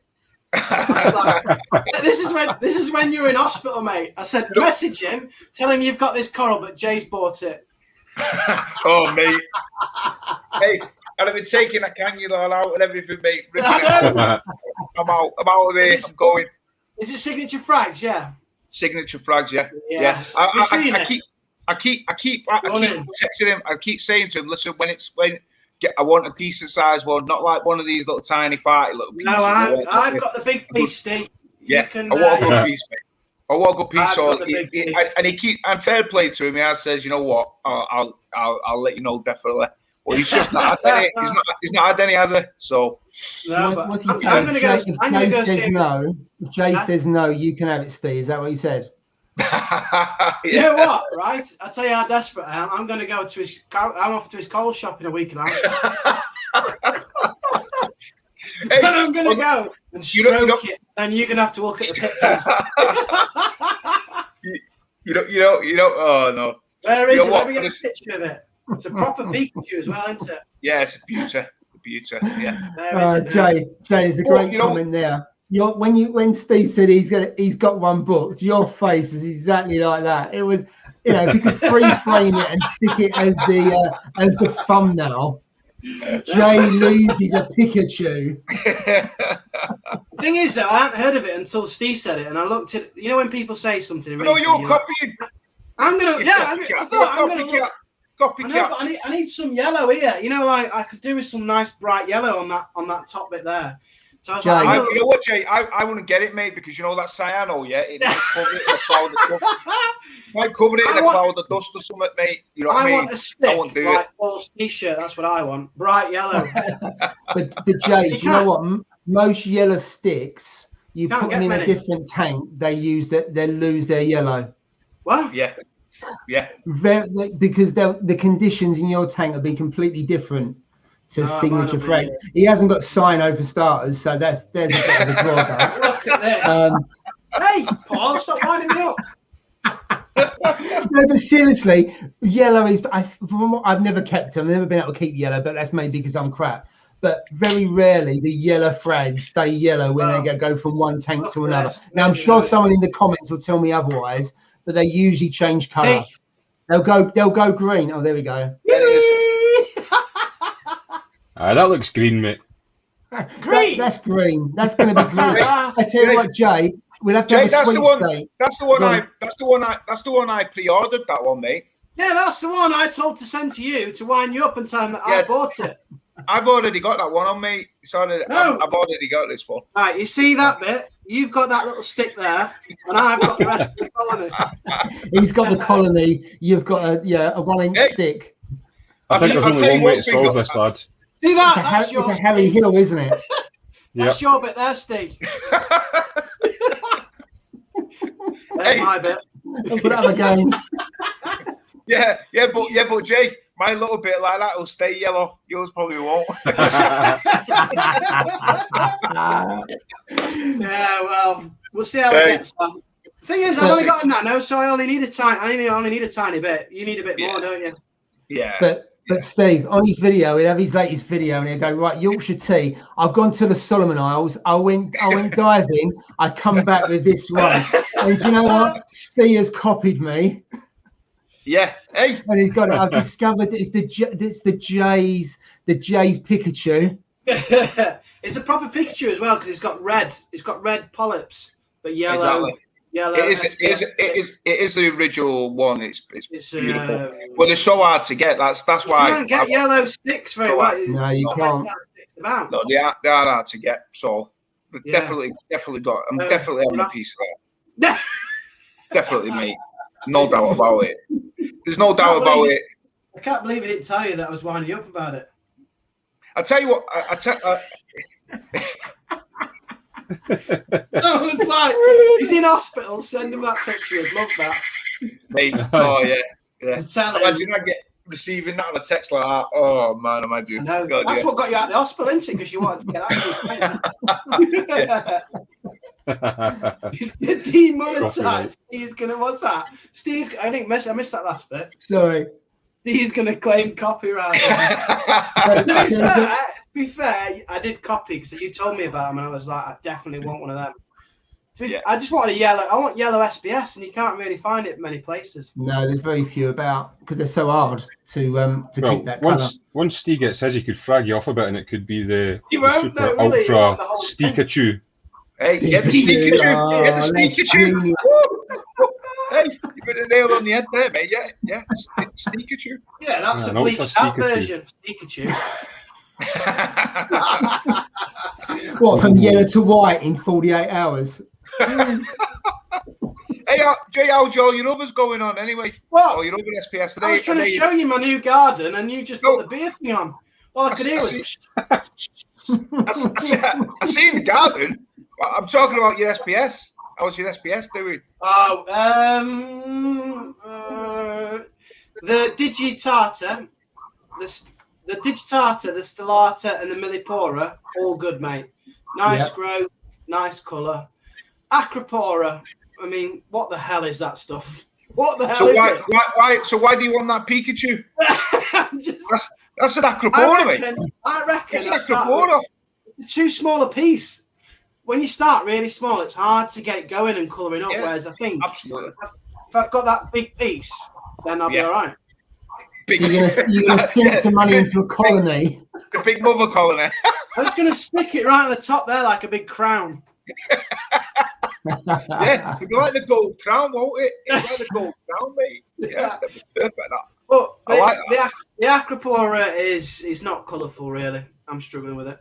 But I think it's because it's a small nano tank and it's a bit ambitious, really, putting Acropora on there as well, I think, and having everything else. I don't know, but it's alive, but it's just not. No, listen, you can have. Listen, there's some stunning SPS nano tanks, mate, out there. Yeah. Well, some incredible ones, mate, and they're running on just like with hardly anything, no skimmer, nothing. They're just running on normal rock.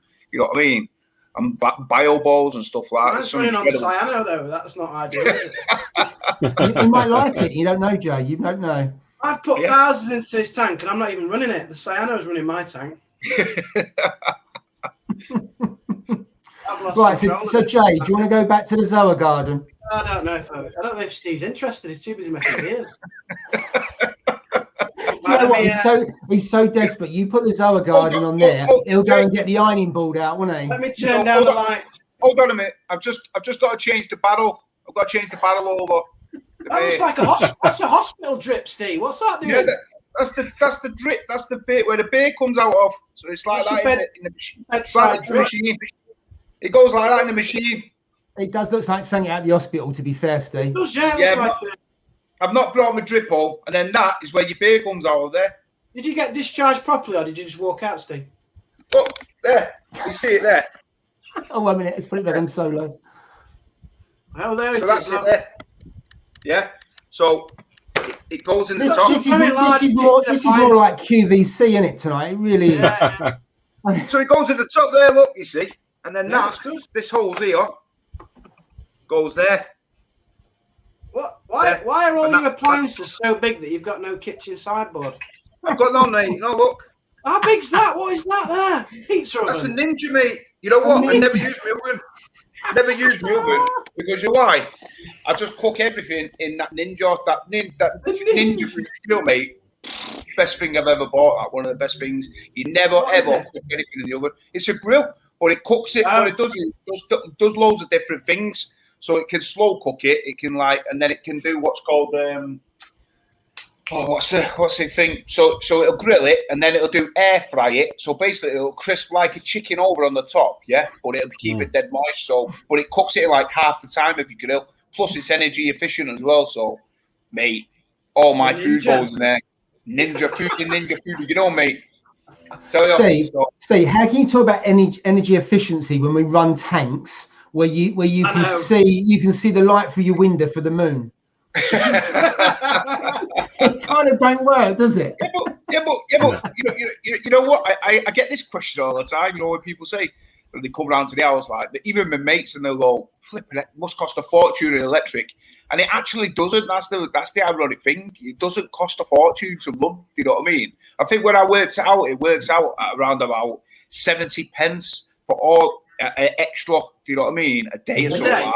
It's now, mate. Yeah, it's nothing. 60 pence for running my whole tank. You know what I mean? So for me, it's you know what I mean.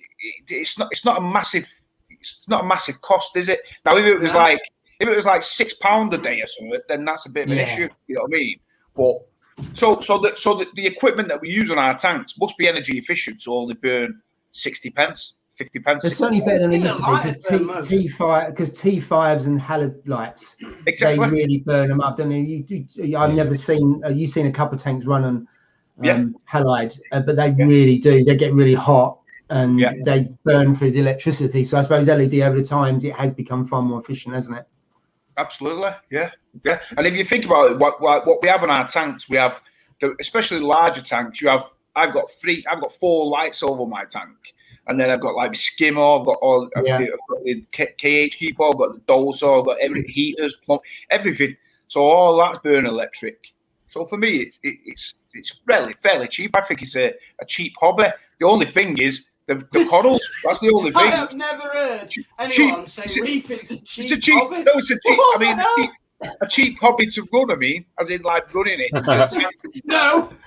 What about the dosing fluids you have to put in? Well, not so much mine, but that's all expensive, isn't it? It's not cheap. No way is it cheap. Do you think he's got COVID or something? I think he's got COVID brain, yeah. It's not. But it's just £800 on a Reef Keeper Plus. Yeah, but these are. Yeah, but you don't need to have these things. You don't need to have these things, do you? What I'm saying is, this is just for me because I'm lazy, so that's all it is. Yeah. It's what I'm saying is it's not a necessity to have on your tank. You don't need to have it. I just have it on mine because it's easy. It's ease. I can see that it's what it's being run. What's that? Someone's saying I'm photoshopping my pictures. God. What is he Photoshopping something bright yellow and mine will be like brown. So Jay, you haven't got cyano. You're photoshopping it in for attention. Right, I have got cyano. I'm going to put a picture. Give me 2 days. 2 days. Let me grow some cyano. In 2 days, I'm going to put a picture on Instagram. Monday, I promise. You should have an algae or bacteria day. So you show algae. All the crap in show us your bacteria day. Yeah, I've got loads in mine. So I wish I never cleaned it off. Now people don't believe I've got it. But it's on your wall, isn't it? It was everywhere. It was everywhere on the rocks. It's like a red duvet cover all over it. Yeah. Yeah. I don't know what he's doing now. I have no idea. Changing the barrel over. I just told you. Changing the barrel over, mate. He's the landlord at the reef tank. It looks a bit like Al Murray. There's the empty one. There's the empty one. Oh dear. Well, I don't feel left out this week because the last couple of times I've been Paul UK Reefer, and of course I've got hair and the 3 guys haven't, so I feel a bit out of place, Jay. So it's nice having you back. Yeah, no, I noticed the Bald Head crew when they're all on. I feel intimidated. Jay's going to be on Pokemon Go. What? What's that? Jay will be on Pokemon Go. That's the only way he's going to get a yellow Pikachu. Mate, my yellow Pikachu is more secure than Steve's. I'm telling you that. I'm going to go and collect it from. I'm going direct to supplier. He can't go anywhere at the moment. He's still COVID up.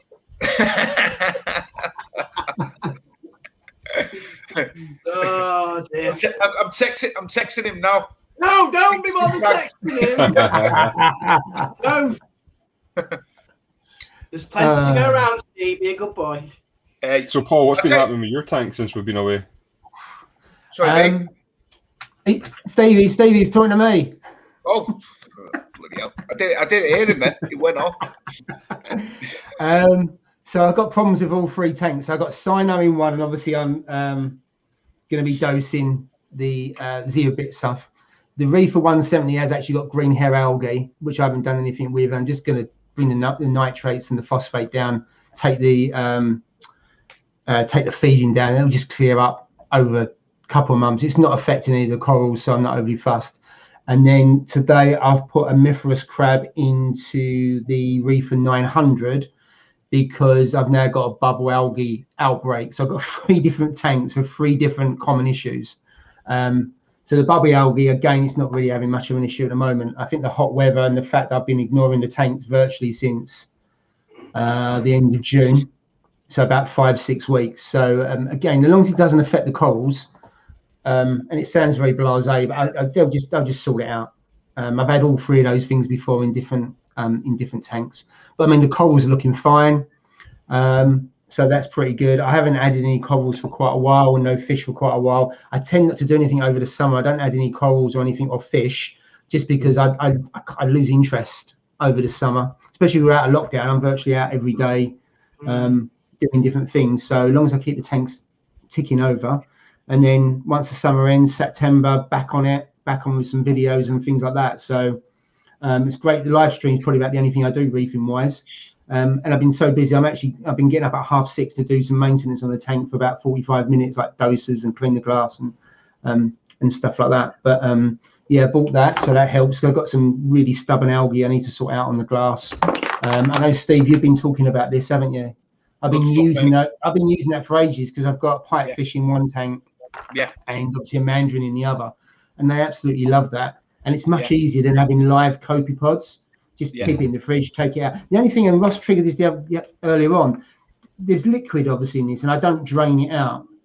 Does that liquid contain phosphate and nitrate? Because obviously when you get the live copepods, you got the water, and that water is alive with phosphate and nitrate. But I don't know about that. I never thought about it until Ross said about it when we was talking earlier on. The live copepods, the ones in the bags, they're definitely So I drain those. Whenever I do that, I drain that in a little sieve, and then you're okay, and just drain it away. No, I think them ones are good to go, mate. I've not seen any difference. I dose them once a week in my tank. You know, like literally just little scoop, tip in, and that's it. You know what I mean? But I have noticed, because obviously my mandarin, I've had my mandarin over 2 years, and she's still going fat as anything. You know, she's happy as anything she is. But obviously, a lot of people are under this illusion that they just eat live food, you know what I mean? But the moment I tip that stuff into my tank, she comes out and you see her straight away. She goes up.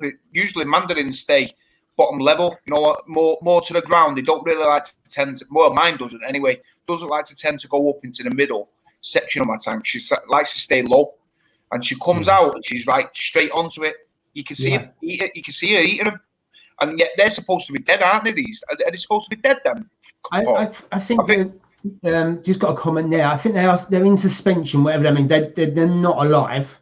Yeah, that's what I mean. I don't know if they're obviously in suspension, but I don't know what. Yeah, exactly. So I don't know. It was recommended to me, and like you, I've had a mandarin for way over 3 years. Mine's going. It feeds on mysis, which is great because.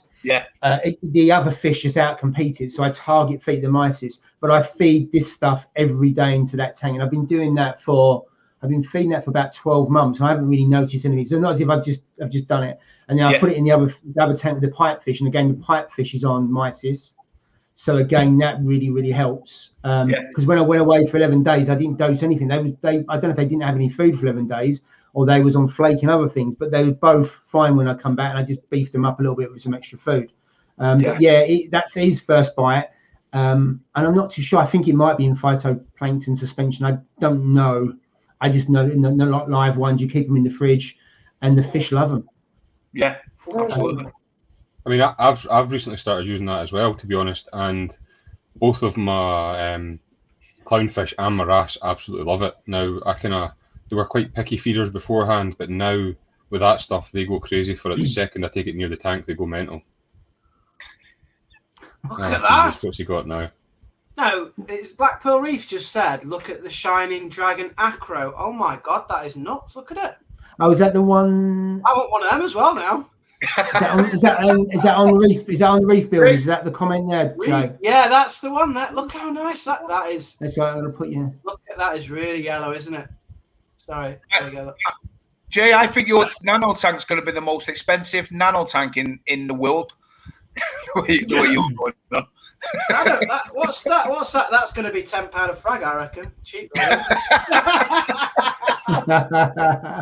That is stunning. I wish people stop saying these corals, and then I'm like, oh, I want one of them now. I'm going to say £10 a pollock, mate, on them. £10 a pollock. Yeah, you're like that guy from Little Britain that goes, I want that one. I want that one. Yeah, I want that one. I didn't even want a Pikachu until someone told me. Now I want a blooming shining dragon acro as well. It doesn't sound like they're in the UK though, so that's good. Save me some money. So there's a comment there from Black Pearl Reef around mandarins. Yeah, I've got to say my mandarin goes on. So it doesn't just stay low. Mine's quite high on the rocks, and maybe it's because I'm feeding that first bite stuff, and I put it at the back of the tank, but also the mysis. I target feed at the top, so it does wander around. It isn't just at the bottom of the tank. If it was at the bottom, it'd be a real struggle to target feed it, and the other fish would just take everything. So what I tend to do is, it's at one end of the tank. I feed the other end, so all the fish go there, and then I'm able to target feed the mandarin, and that's how it gets the mysis. But I must admit, I wouldn't buy a pipefish or a mandarin without it being on frozen. Mm. I think the amount of copepods you have to put, and that's just me personally, it's just a lot easier, and it loves mysis. And yet for me, mine has never been on frozen. It'll never eat. I've never seen it eat mysis ever. Yeah, I bought it like it. So I bought it from Paul and AAC, and what he tends to do with those kind of fish, he gets them onto mysis. Yeah. And then so it's brilliant as far as I'm concerned, because they're nice and fat, and you're not spinning the wheel on the fact of can you get enough copepods in your system. Because when you're running no pox on it, there aren't going to be much in there in terms of copepods. And when you've got amphias and wrasse, they pick all day, don't they? And they love copepods, and they'll just outcompete every day of the week. You're right, yeah, absolutely. Does anybody know where you're talking about shopping? So anybody know where I can buy one of these from? Nessie's Lair has about 10 of them in just now, mate. You're joking? No. Ross, can't you get me one for free? Because you're close with Nessie's. Nah, but they've got. I'm sure he's got 10 of them. Dragonettes. Which one of them? Yeah, it's a flaming scooter. Is it a flaming scooter? Oh yeah, is it not? Flaming scooter. Yeah, look. Flaming scooter. Yeah. Yeah, I'm sure Nessie's Lair got about 10 of them in. It was meant to get pairs came in, but they all came in as males, I believe. So I think that must be a male because it's colourful. Yeah, I think he's got 10 males. Another one here, look, just a normal one, I think. 52 quid. I don't think they're that expensive there. Nice them though, aren't they? Yeah, they are nice. Yeah, well, I want another colourful fish. Has anybody got one in the chat? Has anybody got one of these? But Jay, I would do your research, because I'm not too sure if they're ones that, again, like mandarin, they're quite picky. Are they reef safe? And yeah, I think they're reef safe. What I'm saying is they're quite delicate, in as much as either get one that's on frozen, or you're going to have to be throwing loads of copepods in, Abyss have got one, and your tank sustain it. Abyss have got one. I do your research about how good are they in a smaller tank. I'm not saying they can't. I was wondering if anybody knows anything about them, because I don't know anything about them, but I quite like the colour of them. Yeah, they're stunning them, aren't they? Do they get on with blennies and gobies, other blennies and gobies? I don't know. Well, I know that. So, like I say, I'm going through there tomorrow to pick up some stuff, and Colin McCallum, who's usually in the chat, he's going through tomorrow as well to pick up one of them that he's got reserved. So maybe speak to Colin. One of those? Yeah, he's had it reserved. That's how he got them in. So, speak to Colin. He'll probably be able to help you out with that one, mate. Because I'd imagine he's done a bit of research on it. Or not? Yeah. In fact, he's there, mate. He's just popped up saying, "Come up to a meet tomorrow and get one." We're heading through to Nessie tomorrow. Colin, so on the live stream next week or the week after, let me know how you're getting on with it. I want to know before I buy one. There you go. Scott Morrison's got a ruby red dragonette. Same species, pretty much, isn't it? They are my fave. Yeah. Sure. Are they just always on the sandbed, or do they actually come up in the column? I don't know. Don't know. I think they're more like on the bottom than things. Yeah. They're more like on the ground side. They're like cyano. Yeah, they eat cyano, mate. That's the main thing. Do they? Is that why they're red? They're blending well, they won't it? also- Like also- camouflage. Let me know how it gets on with cyano. I'd like to know because if it's They also like chewing. They also like chewing on Pikachu's, though. That's what I get. So there you go. Colin's put a comment there saying that they've had them for 3 weeks and they're feeding on frozen food now. So oh, these sound good. Ross, can't you sort me out with one? You're in He's the got management. the website and everything set up now, so he could ship You're it in to the you. No management. problem. That's his managing director. How much are they, Ross? I don't know. Colin will be able to tell you probably. Oh, I But thought you'd know that. if you message Nessies, they'll be able to sort you out with that one, mate. Let me have a Definitely. look. See if it's on the website. But Jay, you're gonna have to. You say 52 quid's a lot of money. If it's 25 quid, but you've got to drive up there and back, it kind of defeats the object of 25 quid. Well, yeah. Doesn't it? Do they post, It's do they just a post small that message point. later? Yeah, they do postage now, mate. Yeah. Do they? Right, let's have a look. Do they got a website? Yeah, I think it's Right, Nessies guys. Lair Marines. You might hear the beer tap going off because I'm going to be pouring another drink.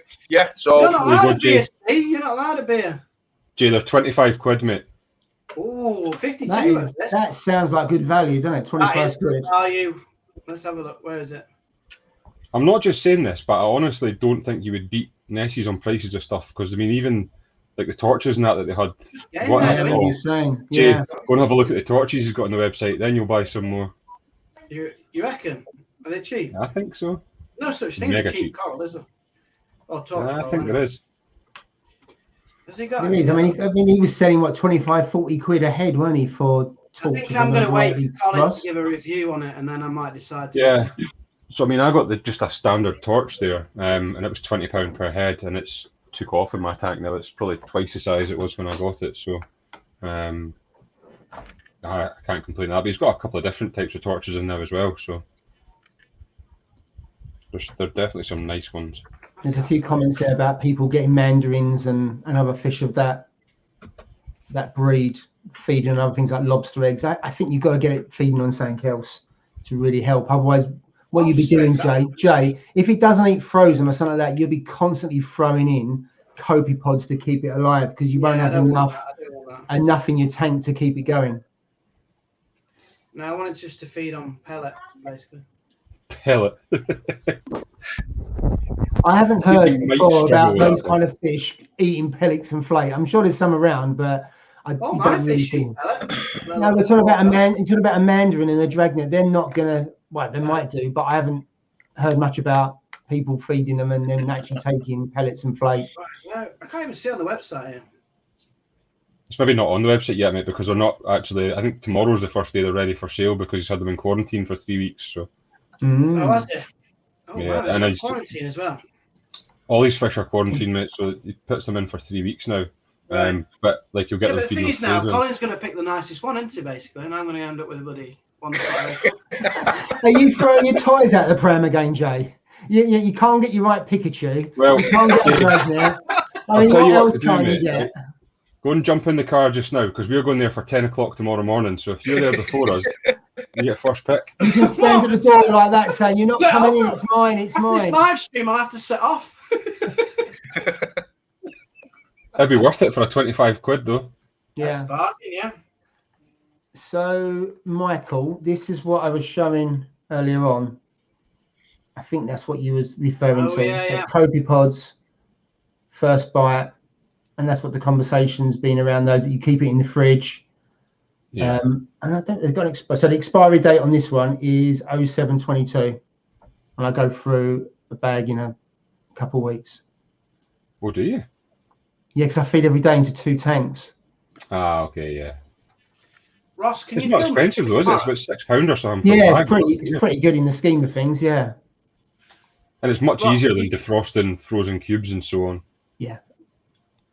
Hey, Blackpool Ross. Reese just put, is it that time of the month for Jay? Yeah, you've been paid, Jay. You must have been paid mate. I'm telling you. All my videos come out in the first 2 weeks, and then the last 2 weeks I don't have any videos. I just spent over 100 quid on zoas. That cost me a fortune. That garden did. Absolutely. Nice garden. Yeah, but nice garden. For what you got? Seen it. You were pulling a beer. You haven't seen the garden. I've seen it before. Just before. I did see him. I was paying attention. I'll turn the lights down for you, Steve. I'll show you again. Yeah. Right, we got to name this Zoa, haven't we? I'm not too sure Jay knows the names. I do know them. If not, I make them up. Jay, you had a sponsorship from you. They are really nice Zoas from Ocean Blue Corals. Really good. Has anybody else bought anything from Ocean Blue Corals? No. I haven't, but I've heard loads of good things about them. Mate, it's really good. The frag plugs were immaculate.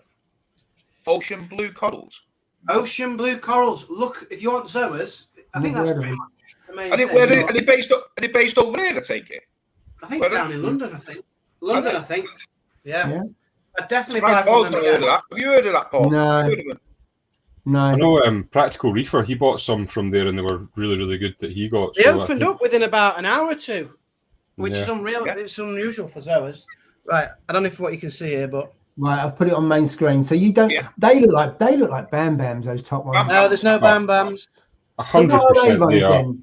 No, they're not. You've got blue blonde bitches there, haven't you?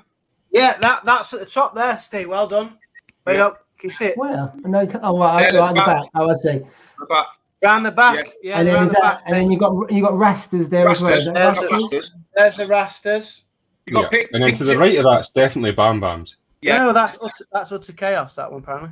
They're not Doesn't utter chaos. No, that doesn't look like utter chaos. No, they're not. No, Ross knows his Zoas, so I'll take his word. He knows. Yeah, his they're Zoas. not utter chaos. So what? Yeah. Right. Go to the left. Go to the left of it. The left. Yeah. Your left. Are they pink zippers then? They are. Yeah, that one is. Zippers, yeah. WWC zippers or something. Yeah, pink. Yeah. That's He's just named them pink. They're pink zippers then. they're Spitfires. Spitfires, yeah. Yeah. Are those ones? Are they the pink diamond? Them ones? They're not pink diamonds, are they? Yeah, they're pink diamond. Yeah. Oh, they used to be really expensive. They used to go for about 120 to 150 quid a polyp because they would melt upon sight. But the price has obviously come down because how many polyps you got there? 6 polyps there? I've had them. I've got loads of them. That's Rasta Cousins, Right. which is apparently that. purple on the edge. Apparently. Oh, That's- yes. Yeah. You see them? That's Yeah. Aurora something, like Aurora Borealis something. I don't know. And then you got Eagle Eyes, and then they're called Mandarins on the edge. Right. Got some good selection there, though, mate. I know, yeah. So hopefully, Very nice. I nearly cut my fingers off cutting the frag plugs, but apart from that, You know what? For what you paid, mate, that's not bad. That really. That's So, pretty good. I paid. If I'm being truthful, I paid 160 for all them. That's 7 not- of them. Yeah. But there's good colour. The good. There's a I know, fair yeah. few of them, though, isn't there? Yeah, so I bought like single ones or twos. I think 3 was the most, but then they've come with like 4 and 5 on them. So they're like, The only thing I would say, Jay, you probably should have spaced them out a little bit. Yeah. If they're quick growers, you're going to have a bit of warfare there. So I would if you can, I'd spread them out. Well, it's too late now. They're already fastened on. Okay. What do you use, cable ties or something? Well, reef putty or whatever it's called. Should look good though. Give it a couple of months. It should look quite nice around there. It looks stunning, mate. Yeah. Someone told me that the cheap one just takes over and the rest of them will all get squeezed out. You know what? I think Zoas are one of the most colourful. They're so underrated, aren't they? Yeah. Yeah. So underrated. But you So, Jay, Nice ones for a tenner. Of course. Yeah. Well, You go back about 3. The what was in fashion before torches. You go back about 3 years. Zoas was the rage. There used to be a couple of Facebook groups, auction pages on Facebook, and people were bidding, and it drove the price up on some. And people were importing ones from the States, 500 quid a polyp and stuff like that. You don't see as much in those kind of ones. that were 400 or 500 and nowhere near that price, because then obviously they get propagated and they get sold on. But zoas were the rage, I think, Steve, about 3 years ago, you'd say? Yeah. It was more than anything else, and then it changes to something else, and obviously torches is all the rage at the moment, and then something else will come along over time. But zoas I think are underrated, and especially if you get things like Chaos, Rastas and things like that, they're really cheap and they grow really quickly. So that's the only thing. If you've got a couple of the eagle-eyed ones, you only got about 3 polyps there. They're really quick. They're really quick growing ones I've found in the past, and so they can take over some of the. I got those free. He gave me those free because I bought 7, and then the 8th one he gave me the eagle eyes as a freebie. Yeah. It's funny though, is that some people really struggle. It's funny how you can grow some people can grow them so quickly, and others will really struggle with anything. Maybe it'll be a zoa, it might be something else. Some people can't keep mushrooms, and some people can't keep Pikachu, SPS, Acropora. I can't keep Acropora in colour. No, you're right. Yeah. So what you're gonna do? You're gonna go and get one of the rarest one, which is a yellow. I decided what you can do. Yeah, you can buy it. Yeah, and then if it starts to lose its colour, you can send it down to me. I'll come and pick it up and put it in my. How about that? And then we get. No, I'll get a smallish bit with like four or 5 sticks, and then you get a big bit. And when mine dies, I can still get a bit of yours. You can look after a bit of mine, yeah. You know what? It's like my. You know it, don't you, Scott? You know Scott, Paul. Yeah. Your mic's going again, unless is it just me, or is he crackling? Yeah, I could hear it cracking. I think it's me again. I mean, okay. Yeah, it's all right. Slightly. Yeah. Yeah, go on, let Scott. Scott gave with his tank, which was crashing on it because he had all of these things going on with it and stuff, and he gave me a piece of Red Planet. Yeah, it's a nice, decent size one. Yeah, and he gave it me for like basically peanuts. It was like £20 or something. He said it was 20 quid. Yeah, because he says the same, and I see it all the time. If for instance his whole tank shut down and let's say for instance he lost everything. Yeah, that little piece, like now it's growing like mad in my tank. It's about that big now.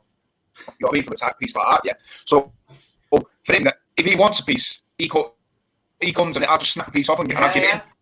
You know what I mean? And it's just keep that stuff, because if he was selling it for stupid prices and then his whole tank crashed, then that's gone in it. That's gone forever. So like he says, I'd rather give it to somebody near enough, make it 10, 20 quid, and I know that you'll give it me for 10, 20 quid. You know what I mean? And that's the way I look. Yeah. That's interesting. See about the zoas there. Not from Cottage Reef. I just answer this one first. So is it because your tank is too clean? So your SPS have grown really well because they obviously need to have slightly cleaner water, and because there's not enough nutrients in there, your zoas are struggling because they're not getting what they need. Because you're talking to opposite ends of the spectrum, really, aren't you? It depends on SPS. If you've got things like Setosa and that, then you'd be fine, because you could have water in the middle that's a little bit dirty. Your Setosa would love it and it'd still be fine, and your zoas would be fine as well. So it could be, is your water too clean?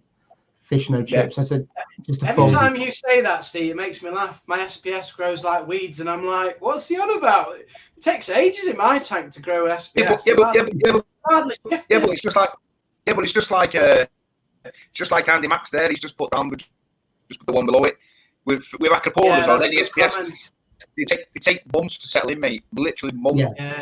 You know what I mean? Like I got a piece of what's it called? Strawberry shortcake in my tank, and it was like a tiny, not even a 1-inch piece. Yeah, and I've had it about 17 months, 18 months or something. Yeah, and all it's done, you see it, and it's probably grown about 2 millimeters either side. Yeah, that's it. Nothing. But when I look from the top down, it's probably based out, is it? Yeah, it's like that. Yeah, because it's what it's done is it's based out. But over time, maybe in the next year or so, or 6 to 8 months, maybe, I'm hoping it'll blow up, upwards now, because it's got that base. You know what I mean? Yeah. But like Andy Max, it takes never selling. Some of them just take That's forever. reassuring, that is. And that is the key, is how long they take to settle in, and all of a sudden they can explode. And like you say, I've had them where they look like they haven't grown at all, and they're based down. It's not until you look from the top down. And Jay, I've had the tank running for 6 years, and it took 3 to 4 years for some of them to grow into fairly big colonies. And I've got one now, as I've said before, where the bottom is on the sand bed, and it's now grown up and it's actually touching the surface in the Red Sea Reefer. But that's an easy one. It's an acro. It's a blue tipped one, and they're quite a decent grow, and they're quite hardy.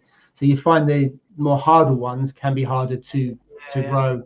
And that's reassuring, that is, because acros are stunning. I'd love to be able to grow them, but I've just struggled so far. Really struggled. It's like thingy. It's like what do you call it, OJ? You know, our chalice, that rainbow chalice, yeah. Mine loves it. Honest to God, yeah. It was like mine had grown a little tiny bit. It grown a little tiny bit around the edge, yeah. And I was like, what in the hell? What's going on here now? I'm like, because I had it on the floor, you know, on the side. Yeah. When I put that Orphic bar on, I put the Orphic 90 on, yeah. Stuck that on it, and I've raised it up now by about 3 inch off the sandbed, and I've stuck it on the rock. Now it's literally covered in a quarter of the frag plug now. Just by moving it 4 inches and giving it a little bit of extra light, it's changed the whole dynamic of the way that's growing. It's getting more orangey. It's going a lot more orangey, and got a bit of reds and pinks coming in. It's gone, like totally different colour. You know what I mean? Than when I first bought it, I was like, "What?" And yet, look how long have we had it? They're lovely pieces, aren't they? But it's just not didn't grow at all. It grown a little tiny bit, and I was like, "What in the hell is this?" And yet, all the other chalices, they grow like weeds in my tank. You know what I mean? I'm like, "Why don't you grow like a weed?" You know what I mean? Everything grows like a weed in that 300. I'm going to get a 300 next.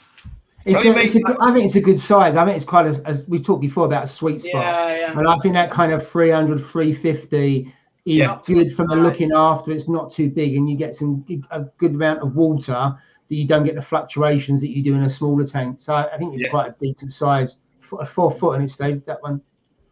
Yeah, 4 foot. Yeah. Cool. Right. So you're going to Chips is put there. Phosphate is usually 0.16, and you know, I mean, I know I keep coming onto it all the time, and when I've been on it and stuff about like lower phosphates. Like when I have lower phosphates in my tank, I can see it straight away. You know, with my coral don't look as colourful. They look a bit dull. They don't look happy. You know what I mean? They just, you can tell straight away, you know, with them and stuff. Yeah. And yet, when I stopped putting on the raw phos in the tank, because to try and lower it from when it was really high, yeah, I took that out of the tank, and then I also took the carbon out of the tank, so I've got no carbon in it, and I'm running no phos in it either. And since I've done that, it's like night and day. The colours in the tank has gone crazy. You know, the colours are all the way it was doing. And I tested my phosphates, and my phosphates are like 0.10, yeah, so they're like 0.10, yeah. And but my nitrates are around, what was it on the hand the last time? It was 2.9, it was 2.9, so not very good, but, you know, I like to have mine about 5, between 5 and 10. So about that 7 mark, but it's not going up.